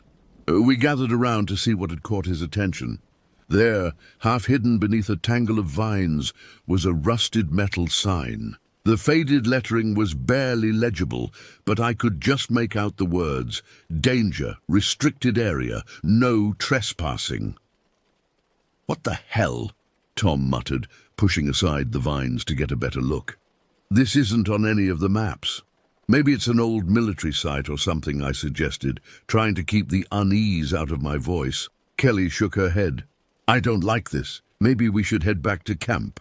But curiosity got the better of us, and we pressed on, following what appeared to be an old access road leading deeper into the forest. The trees seemed to close in around us, their branches intertwining overhead to block out most of the sunlight. After about half an hour of walking, we stumbled upon a small clearing. In the center stood the decaying remains of what might have once been a cabin. The wooden walls were rotting and covered in moss, the windows nothing more than empty, gaping holes. "Holy shit," Dave breathed. "What is this place?" As we cautiously approached the structure, I noticed something that made my blood run cold. Fresh footprints in the soft earth around the cabin, leading to and from the sagging doorway. "Guys," I said, my voice trembling slightly, "I don't think we're alone out here." Tom knelt down to examine the prints more closely. "These are recent," he confirmed, his face pale, like within the last day or two recent. A twig snapped somewhere in the forest behind us, and we all whirled around, hearts pounding.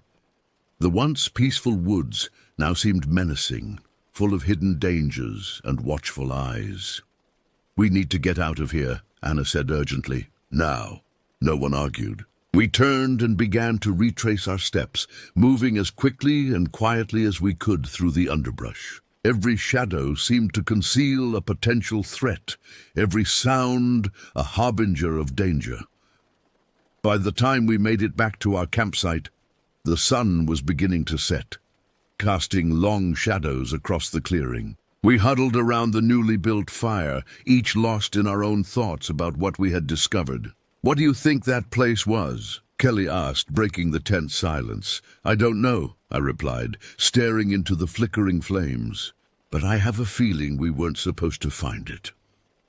As darkness fell once again, we retreated to our tents, but sleep was elusive. Every noise from the surrounding forest set our nerves on edge, leaving us tossing and turning throughout the night. None of us could have predicted the horrors that awaited us in the coming days. The next day passed in a haze of tension and forced normalcy. We tried to go about our planned activities, hiking, fishing in a nearby stream, telling stories around the campfire, but there was an undercurrent of unease that we couldn't shake. The discovery of the mysterious cabin and the fresh footprints had shattered our sense of security, leaving us constantly looking over our shoulders. As night fell once again, we gathered around the fire, speaking in hushed tones. The flames cast flickering shadows across our faces, adding to the ominous atmosphere. "Maybe we should pack up and leave in the morning," Kelly suggested, her eyes darting nervously to the darkness beyond our small circle of light.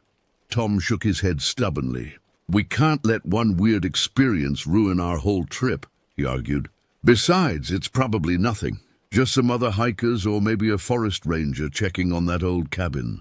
I wasn't so sure, but I kept my doubts to myself. We'd come all this way, and part of me was reluctant to give up on our adventure just yet.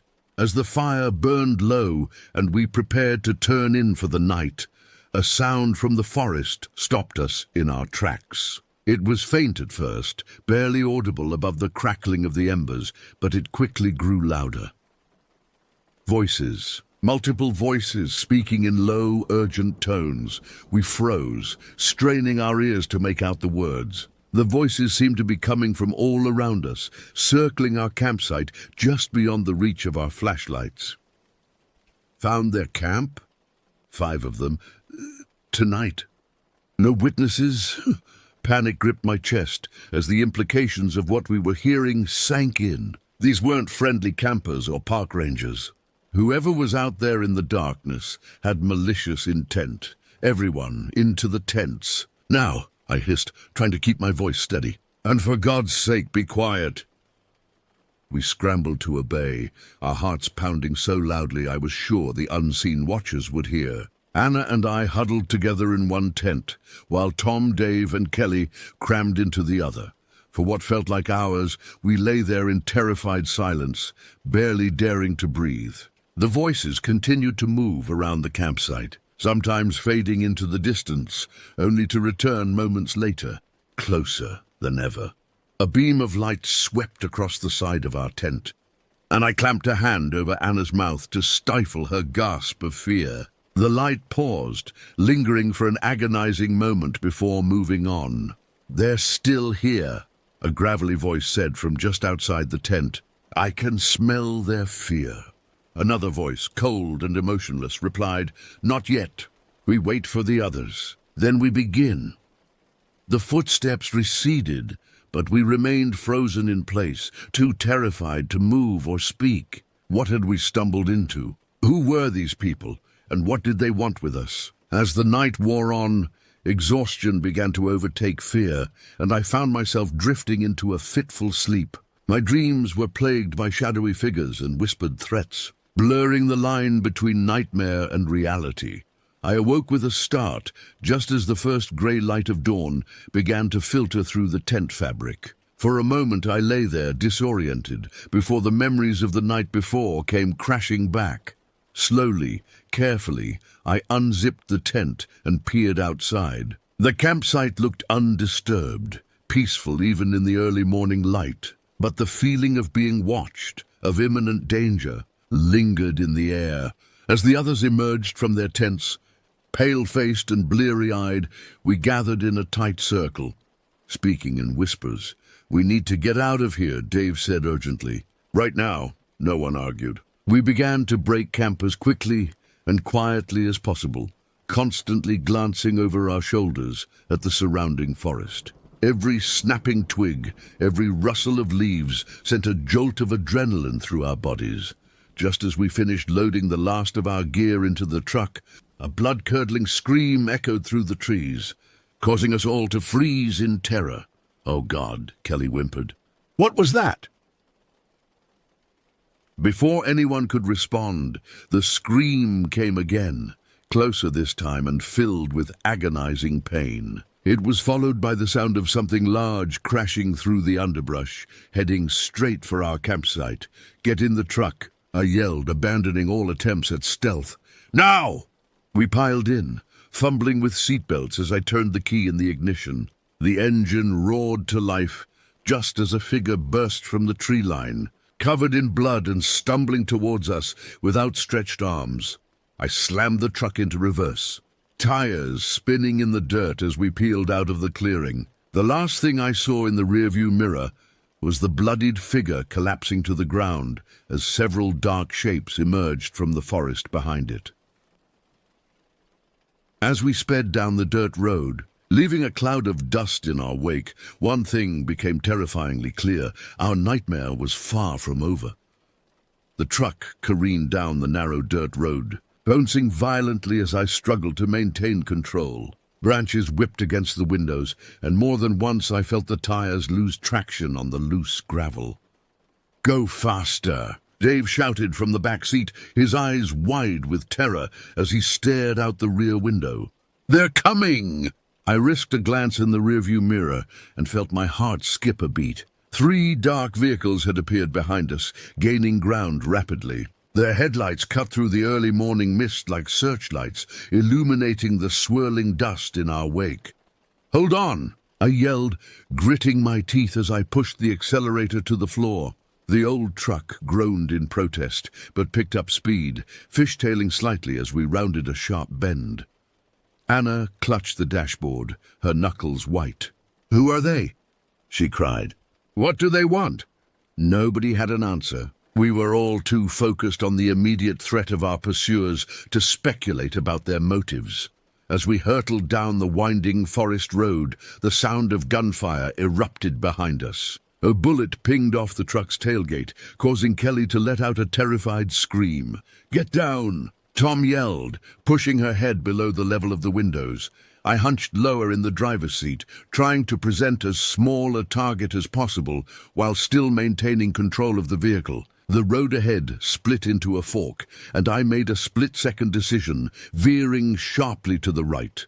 The maneuver caught our pursuers off guard, buying us a few precious seconds. But the new road was even rougher than the last, barely more than a glorified trail. The truck bounced and jolted, threatening to throw us off the path entirely. "We can't keep this up forever," Dave said, his voice strained. "We need to find help." "The ranger station," Anna suddenly exclaimed. "Remember? We passed it on the way in. It can't be far now." I nodded grimly, trying to recall the location. If we could make it there, surely we'd find someone who could help us, who could make sense of this nightmare. The sound of engines behind us grew louder once again as our pursuers regained ground. Another shot rang out, this one shattering the rear window and sending a shower of glass over the back seat. Kelly let out a choked sob, and I saw Tom pull her closer, shielding her with his body. The reality of our situation hit me like a physical blow. These people, whoever they were, weren't just trying to scare us or chase us off. They were trying to kill us.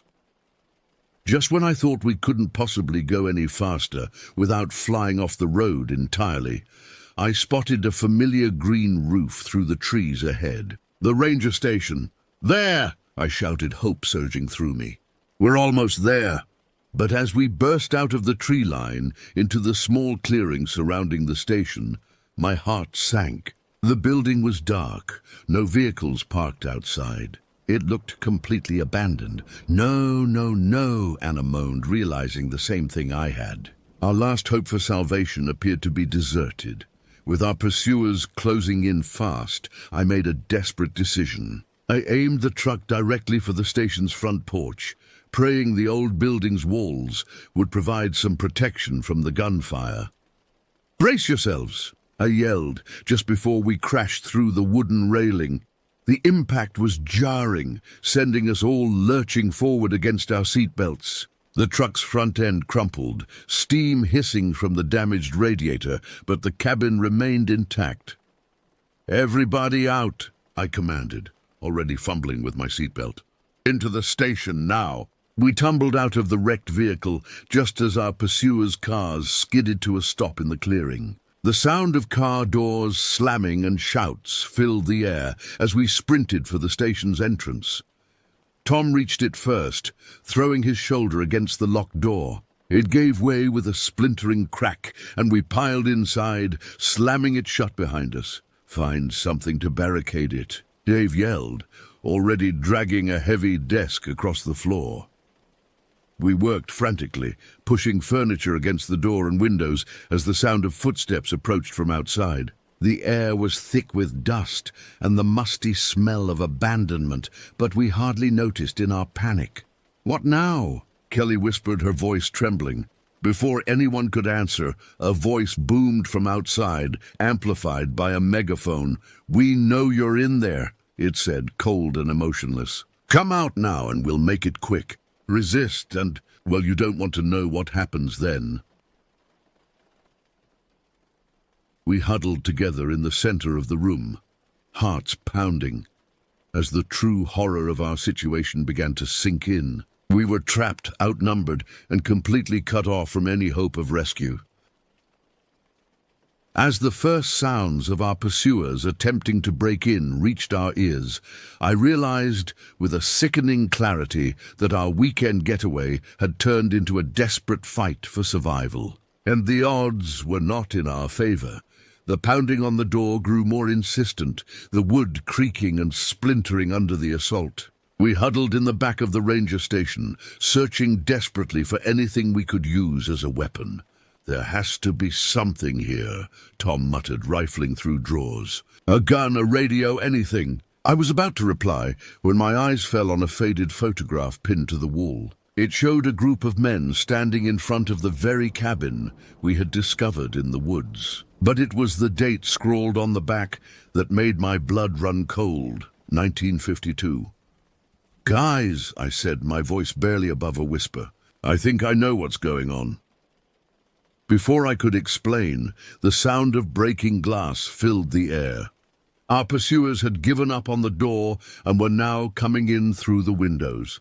"The basement!" Kelly cried, pointing to a trap door in the floor that we had overlooked in our panic. We wrenched it open and descended into the darkness below, pulling the trap door shut just as the first of our attackers burst into the room above. The basement was pitch black and smelled of damp earth. We felt our way along the walls, hearts pounding so loudly I was sure they would hear us. "There's a tunnel," Dave whispered, his hand finding an opening in the far wall. "It must lead out of here."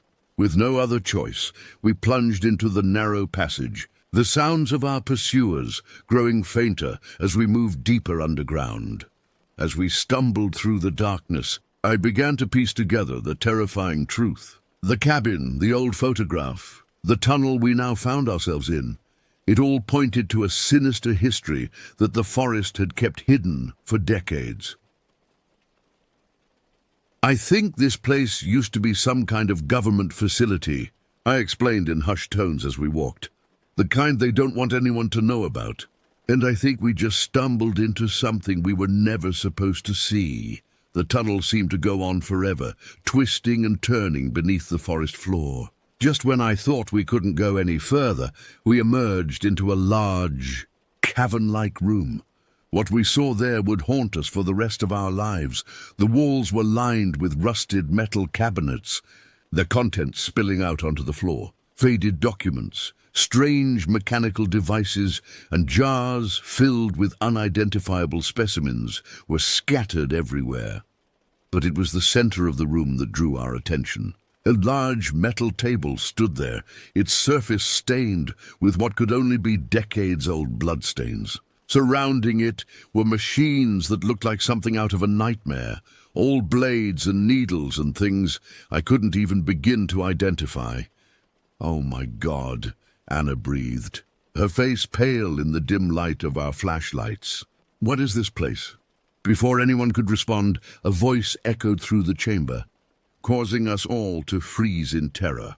"Welcome," it said, cold and emotionless, "to Project Erebus." We whirled around to see a figure standing in the tunnel entrance, blocking our only escape route. As he stepped into the light, I felt a chill run down my spine. The man was tall and gaunt, his face a mask of scars and deep wrinkles. But his eyes were the eyes of someone much younger, filled with a terrifying intensity. "I must admit," he continued, walking slowly towards us, "I'm impressed you made it this far. Most don't even find the cabin, let alone the tunnel." "Who are you?" Tom demanded, his voice shaking despite his attempt at bravery. "What do you want with us?" The man's lips curled into a grotesque approximation of a smile. "Who I am is not important. As for what I want," he gestured to the horrific equipment around us. "Let's just say you volunteered to help advance the cause of science." It was then that I noticed the emblem on his jacket, the same one I'd seen in the old photograph. This man, whoever he was, had been part of whatever twisted experiments had taken place here decades ago. "You're insane," Kelly spat, backing away. "We're not volunteering for anything." The man's smile widened, revealing teeth that seemed too sharp, too numerous. "My dear," he said softly, "who said you had a choice?" As if on cue, more figures appeared in the tunnel behind him. Our pursuers from earlier, I realized with a sinking feeling. We were trapped. "Now then," the scarred man said, clapping his hands together, "shall we begin?" What followed was a nightmare beyond imagination. They separated us, dragging us kicking and screaming to different parts of the underground facility. I could hear the screams of my friends echoing through the tunnels, mingling with the sound of machines whirring to life. I was strapped to a cold metal table, blinding lights shining down on me as masked figures loomed overhead. They spoke in clinical tones about test subjects and genetic manipulation, as if we were nothing more than lab rats. I don't know how long I was there.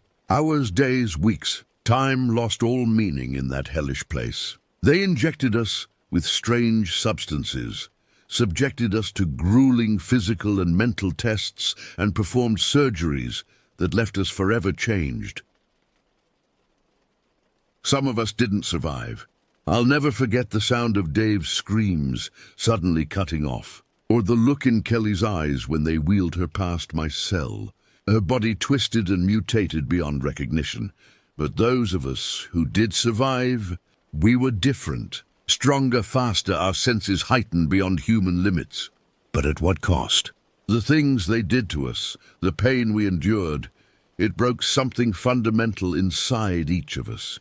It was Tom who finally gave us a chance at escape. Whatever they had done to him had granted him incredible strength, and he managed to overpower a guard during a transfer. In the chaos that followed, we fought our way out, leaving a trail of destruction in our wake. We emerged from the underground facility to find that months had passed. The forest was blanketed in snow, the trees bare and skeletal against the grey sky. We were different people now, changed in ways that went far beyond the physical. As we stumbled through the woods, trying to find our way back to civilization, I couldn't shake the feeling that our ordeal was far from over. The things we had seen, the knowledge we now possessed, it made us dangerous. To ourselves, to others, and to the shadowy organization that had created us. We made a pact then, huddled together in the frozen forest. We would find a way to expose what had happened, to bring down the people responsible for Project Erebus. But more than that, we would protect each other, and anyone else who might fall victim to the horrors lurking beneath the surface of our world.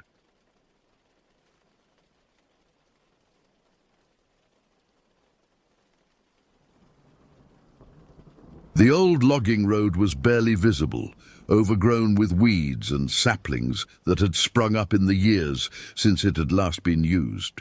My younger brother and I had stumbled across it by chance, wandering off the main trail in search of adventure on a lazy summer afternoon. The sun was high overhead, filtering down through the leaves in dappled patterns. But beneath the canopy of the forest, the air was cool and damp. "Let's see where it goes," I said, grinning at my brother. "Could be a shortcut." He hesitated, glancing back the way we had come. The main trail was still visible, a thin brown ribbon winding through the trees. "I don't know," he said. We shouldn't go too far. But I was already pushing ahead, my curiosity getting the better of me. He had no choice but to follow, not wanting to be left behind. The old road led us deeper into the forest, twisting and turning through groves of ancient pines that towered overhead, their branches dripping with moss. The farther we went, the darker it seemed to get, the sunlight struggling to penetrate the thick canopy. A strange stillness hung in the air, broken only by the sound of our footsteps crunching on the carpet of dead needles. I tried to ignore the unease prickling at the back of my neck, telling myself it was just the isolation getting to me. We had been walking for the better part of an hour and hadn't seen another soul. It was as if we were the only two people in the world. And then, just when I was starting to think we should turn back, we stumbled into a clearing. It wasn't large, maybe 50 feet across, but it was a perfect circle, as if someone had deliberately cleared the trees. In the center, a ring of weathered stones stood like ancient sentinels, their surfaces covered in strange, twisting symbols that looked like no language I had ever seen. "What is this place?" my brother whispered, his voice barely audible. I shook my head, a chill running down my spine despite the warm air. "I don't know," I said, "but I don't like it." "Let's go."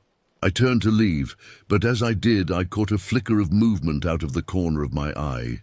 I spun back around, my heart suddenly pounding, but there was nothing there, just the stones and the trees and the deep impenetrable green of the forest.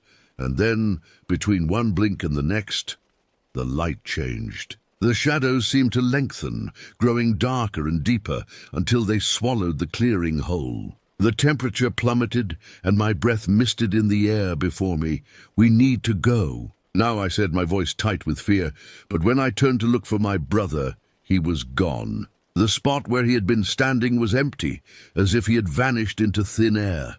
My heart seized in my chest, and I spun in a circle, my eyes searching the tree line for any sign of movement. I shouted his name, my voice echoing in the sudden oppressive silence. But there was no response. A creeping dread began to settle over me as I realized the true horror of my situation. I was alone, in the middle of the forest, and my brother was gone, vanished without a trace. I forced myself to take a deep breath, trying to quell the panic rising in my throat. I had to find him. I had to get us out of here. But as I took a step forward, I heard it. A whisper so faint I almost thought I had imagined it. It seemed to come from everywhere and nowhere at once, echoing through the trees. I froze, my heart pounding in my ears. And then I heard it again, louder this time. A single word repeated over and over in a voice that sent chills down my spine. "Come." I don't know how long I stood there, frozen in terror, listening to that eerie whisper echo through the trees. It seemed to come from everywhere at once, surrounding me, filling my head until I thought I might scream. But then, as suddenly as it had begun, it stopped. The silence that followed was almost worse, heavy and oppressive, like a physical weight pressing down on me. I forced myself to move, to take a step forward, and then another. I had to find my brother. I had to get us out of here, but the forest seemed to have other ideas. No matter which direction I turned, the trees all looked the same, an endless expanse of green that stretched out in every direction. I tried to retrace our steps, to find the old logging road that had brought us here, but it was as if it had never existed. The shadows grew longer as the sun began to set, and a creeping sense of dread began to settle over me. I had heard stories about these woods, whispered tales of people who had ventured in and never come out again. I had always dismissed them as just that, stories. But now, as the darkness closed in around me, I couldn't help but wonder if there was some truth to them after all. I don't know how long I walked, stumbling over roots and rocks, my voice growing hoarse from shouting my brother's name. The forest seemed to go on forever, an endless labyrinth of trees and shadows that twisted and turned until I no longer knew which way was up. And then, just when I was ready to collapse from exhaustion and despair, I saw it. A light, faint and flickering in the distance. At first, I thought it was my imagination, a trick of the fading daylight. But as I drew closer, I realized it was real. A campfire burning low in a small clearing. And there, huddled beside it, was my brother. Relief washed over me in a dizzying wave, and I stumbled forward, calling out his name. But as I drew closer, I realized something was wrong. He was sitting too still, his face hidden in shadow. And then he looked up at me, and I saw his eyes. They were black, utterly and completely, like staring into twin pools of ink. And his mouth was twisted into a smile that was not his own, a smile that sent chills down my spine. "I've been waiting for you," he said, in a voice that was not his own. "We've been waiting for you." I stumbled back, my heart pounding in my chest. This wasn't my brother. It couldn't be. But it wore his face, spoke with his voice. "Who are you?" I demanded, my voice shaking. "What have you done with my brother?" The thing that was not my brother tilted its head, its black eyes glittering in the firelight. "We are the whispers in the dark," it said, its voice a sibilant hiss. "The shadows that creep and crawl. And your brother? He belongs to us now." I shook my head, bile rising in my throat. "No," I said. "No, I don't believe you. This is a trick, an illusion." The thing laughed, a sound that made my skin crawl. "Oh, but it's not," it said. "Your brother is ours now, and soon you will be too." It stood then, unfolding from its crouch with an unnatural grace. In the flickering light of the fire, I could see that its edges were blurred, as if it were not quite solid, as if it were more shadow than substance. It took a step towards me, and then another. I tried to back away, but my legs wouldn't obey. It was as if I were frozen in place, held immobile by some unseen force. The thing reached out, its fingers brushing against my cheek. Its touch was cold, so cold it burned, and I flinched away. But I couldn't escape. I was trapped, helpless before the horror that had taken my brother. "Don't fight it," the thing whispered, its breath fetid against my skin. "It will be easier if you don't fight it." And then the pain began, a searing agony that ripped through my body like fire. I screamed, my back arching, my limbs convulsing. It felt as if I were being torn apart from the inside out, as if something were clawing its way into my very soul. Through the haze of pain, I could hear the thing laughing, a high, cruel sound that echoed through the trees. And I knew then that I was lost, that there was no escape from this nightmare. But even as I felt myself slipping away, I clung to one last, desperate hope. If I could just hold on, just for a little while longer, maybe I could still save my brother. Maybe I could still find a way out of this darkness. And so I fought, with every ounce of strength I had left. I fought against the pain, against the creeping blackness that threatened to swallow me whole. I fought for my brother, for the boy I had sworn to protect, but it wasn't enough. The darkness was too strong, the whispers too insidious. I could feel myself falling, slipping away into an abyss from which there was no return. And as the last of my consciousness faded, I heard the thing that was not my brother speak one final time. "Welcome home," it said, its voice a mocking echo of my own. "Welcome to the shadow."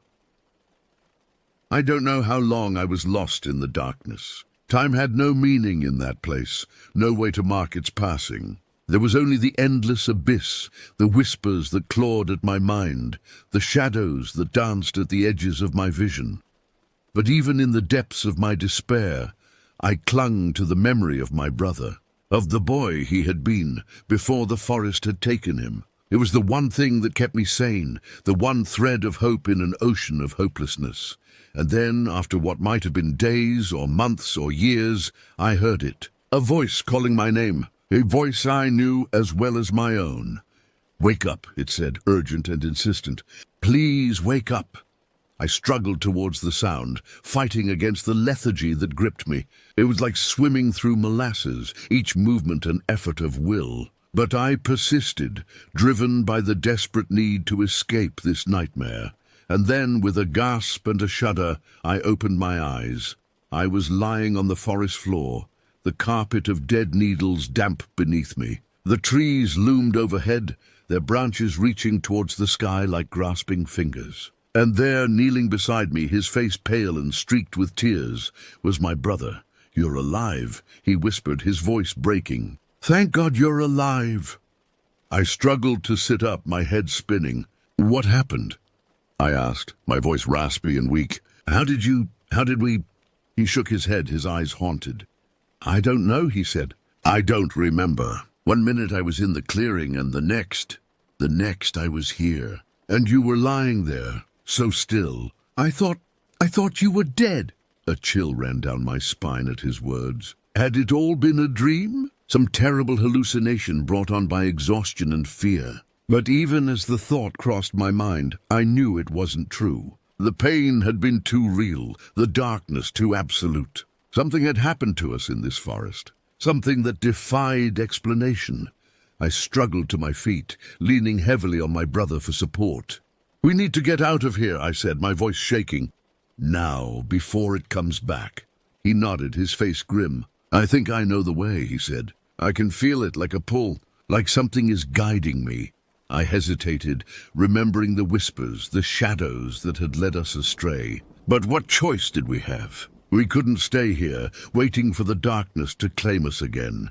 And so we set off, stumbling through the trees, following the faint tug of instinct that was all we had to guide us. The forest seemed to close in around us, the shadows deepening with every step. But we kept moving, driven by the desperate need to escape.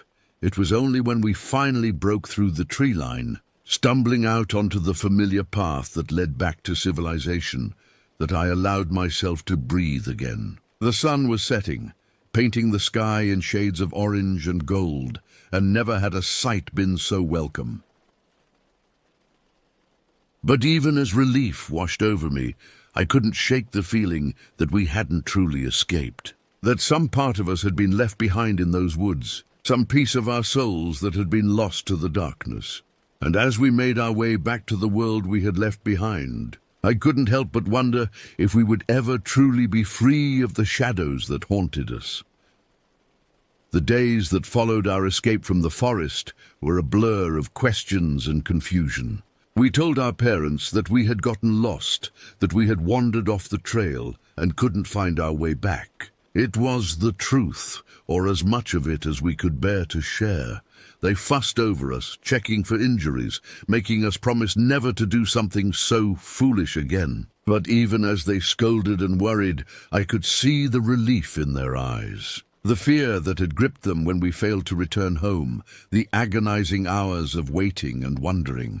I tried to put on a brave face, to act as if everything was fine, but inside I was a mess of tangled emotions and jagged memories. The whispers still echoed in my mind, the shadows still lurked at the edges of my vision. I would wake in the night, my heart pounding, my skin slick with sweat, convinced that I was back in that clearing, trapped in the darkness once again.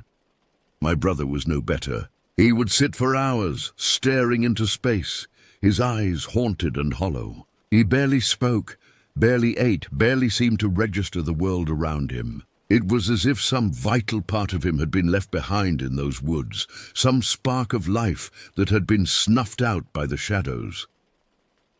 I tried to talk to him, to draw him out of his shell. But every time I brought up what had happened, he would shut down, his face going blank and unreadable. It was as if he couldn't bear to face the memories, couldn't bring himself to confront the horror we had endured. And so we drifted, each of us lost in our own private hell, unable to bridge the gulf that had opened up between us. It was only when the dreams began that I realized the true extent of the forest's hold on us. They started small at first, fleeting images and half-remembered sensations. But as the days turned into weeks, they grew more vivid, more intense. I would find myself back in the clearing, the ancient stones looming over me, the whispers clawing at my mind. I would see my brother, his eyes black and soulless, his mouth twisted into a mocking smile. And then, one night, I woke to find myself standing at the edge of the woods, my bare feet sinking into the damp earth. I had no memory of how I had gotten there, no recollection of leaving my bed and making my way through the darkened streets. But there I was, staring into the shadows, the whispers calling to me like a siren song. I don't know how long I stood there, trapped in a waking nightmare. But when I finally tore myself away, stumbling back to the safety of my home, I knew that we could no longer ignore what was happening to us. The forest had marked us, claimed us as its own, and unless we found a way to break its hold, it would never let us go. We tried to pretend that everything was normal, that the dreams and the whispers were just a product of our overactive imaginations. But deep down we both knew the truth. The forest had changed us, twisted us into something we no longer recognized. I would catch glimpses of it sometimes, in the mirror or out of the corner of my eye. A flicker of shadow, a glint of darkness. It was as if the thing that had taken my brother in the clearing was still there, lurking just beneath the surface, waiting for the right moment to emerge. And then, one day it did.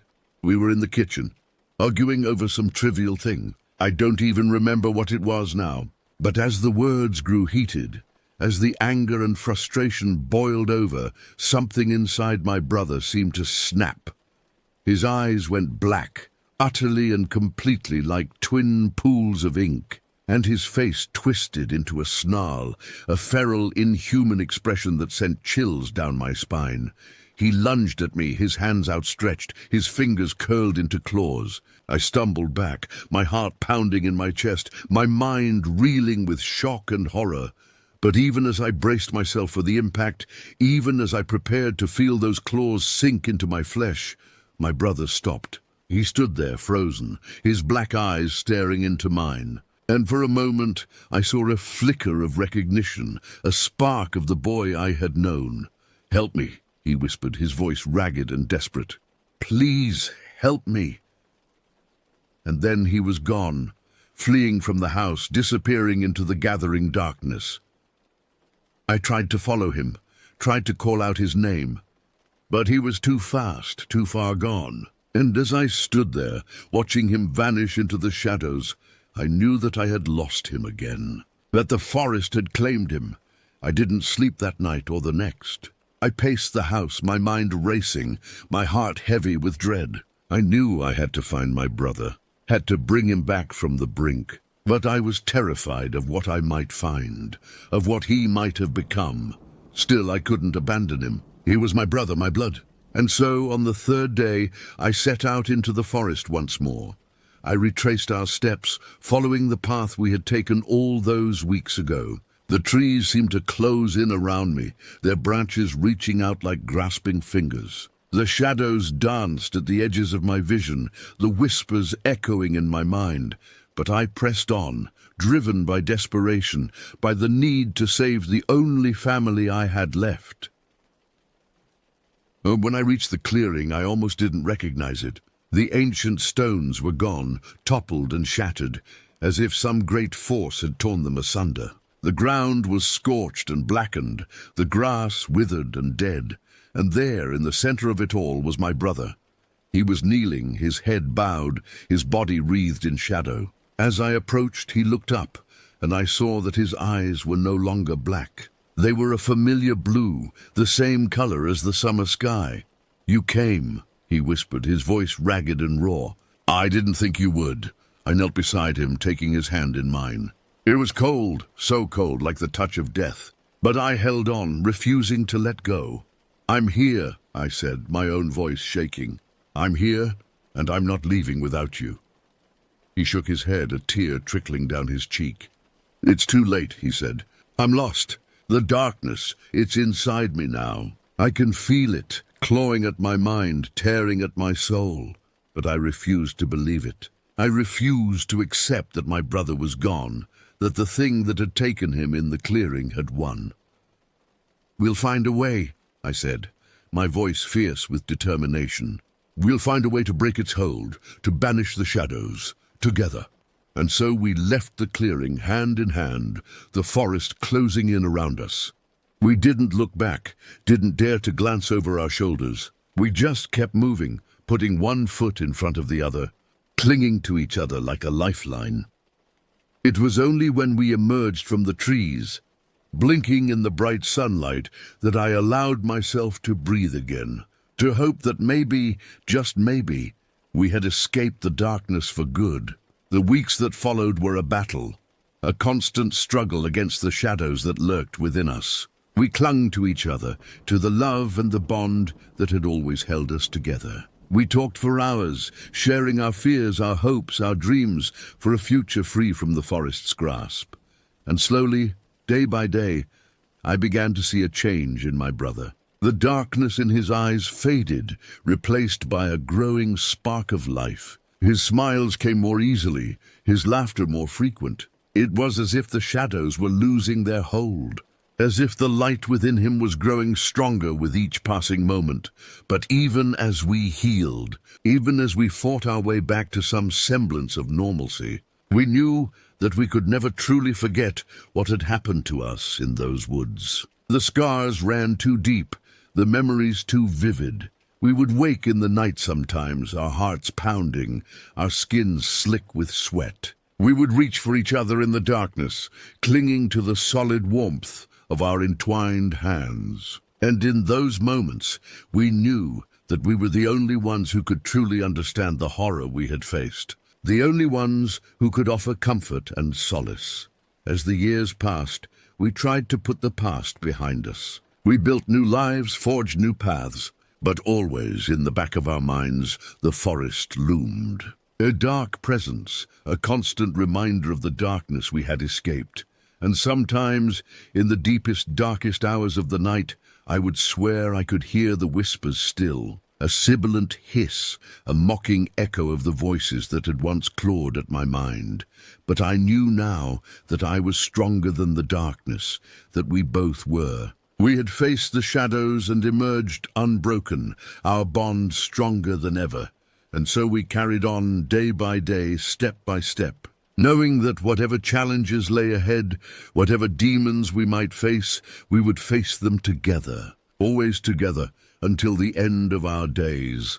The story comes to a close, the haunting tale of two brothers and their harrowing escape from an ancient, malevolent force. Through their unbreakable bond and sheer determination, they managed to claw their way back from the brink of madness, to banish the shadows that had threatened to consume them.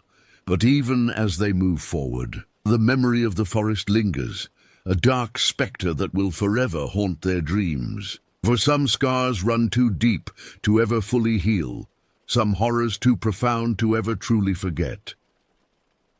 Yet in the end, it is their love for each other that proves the most powerful force of all. A light in the darkness, a beacon of hope amidst the gathering gloom. And as long as they have that, they know they can face whatever the future may hold. Together, always together, until the very end.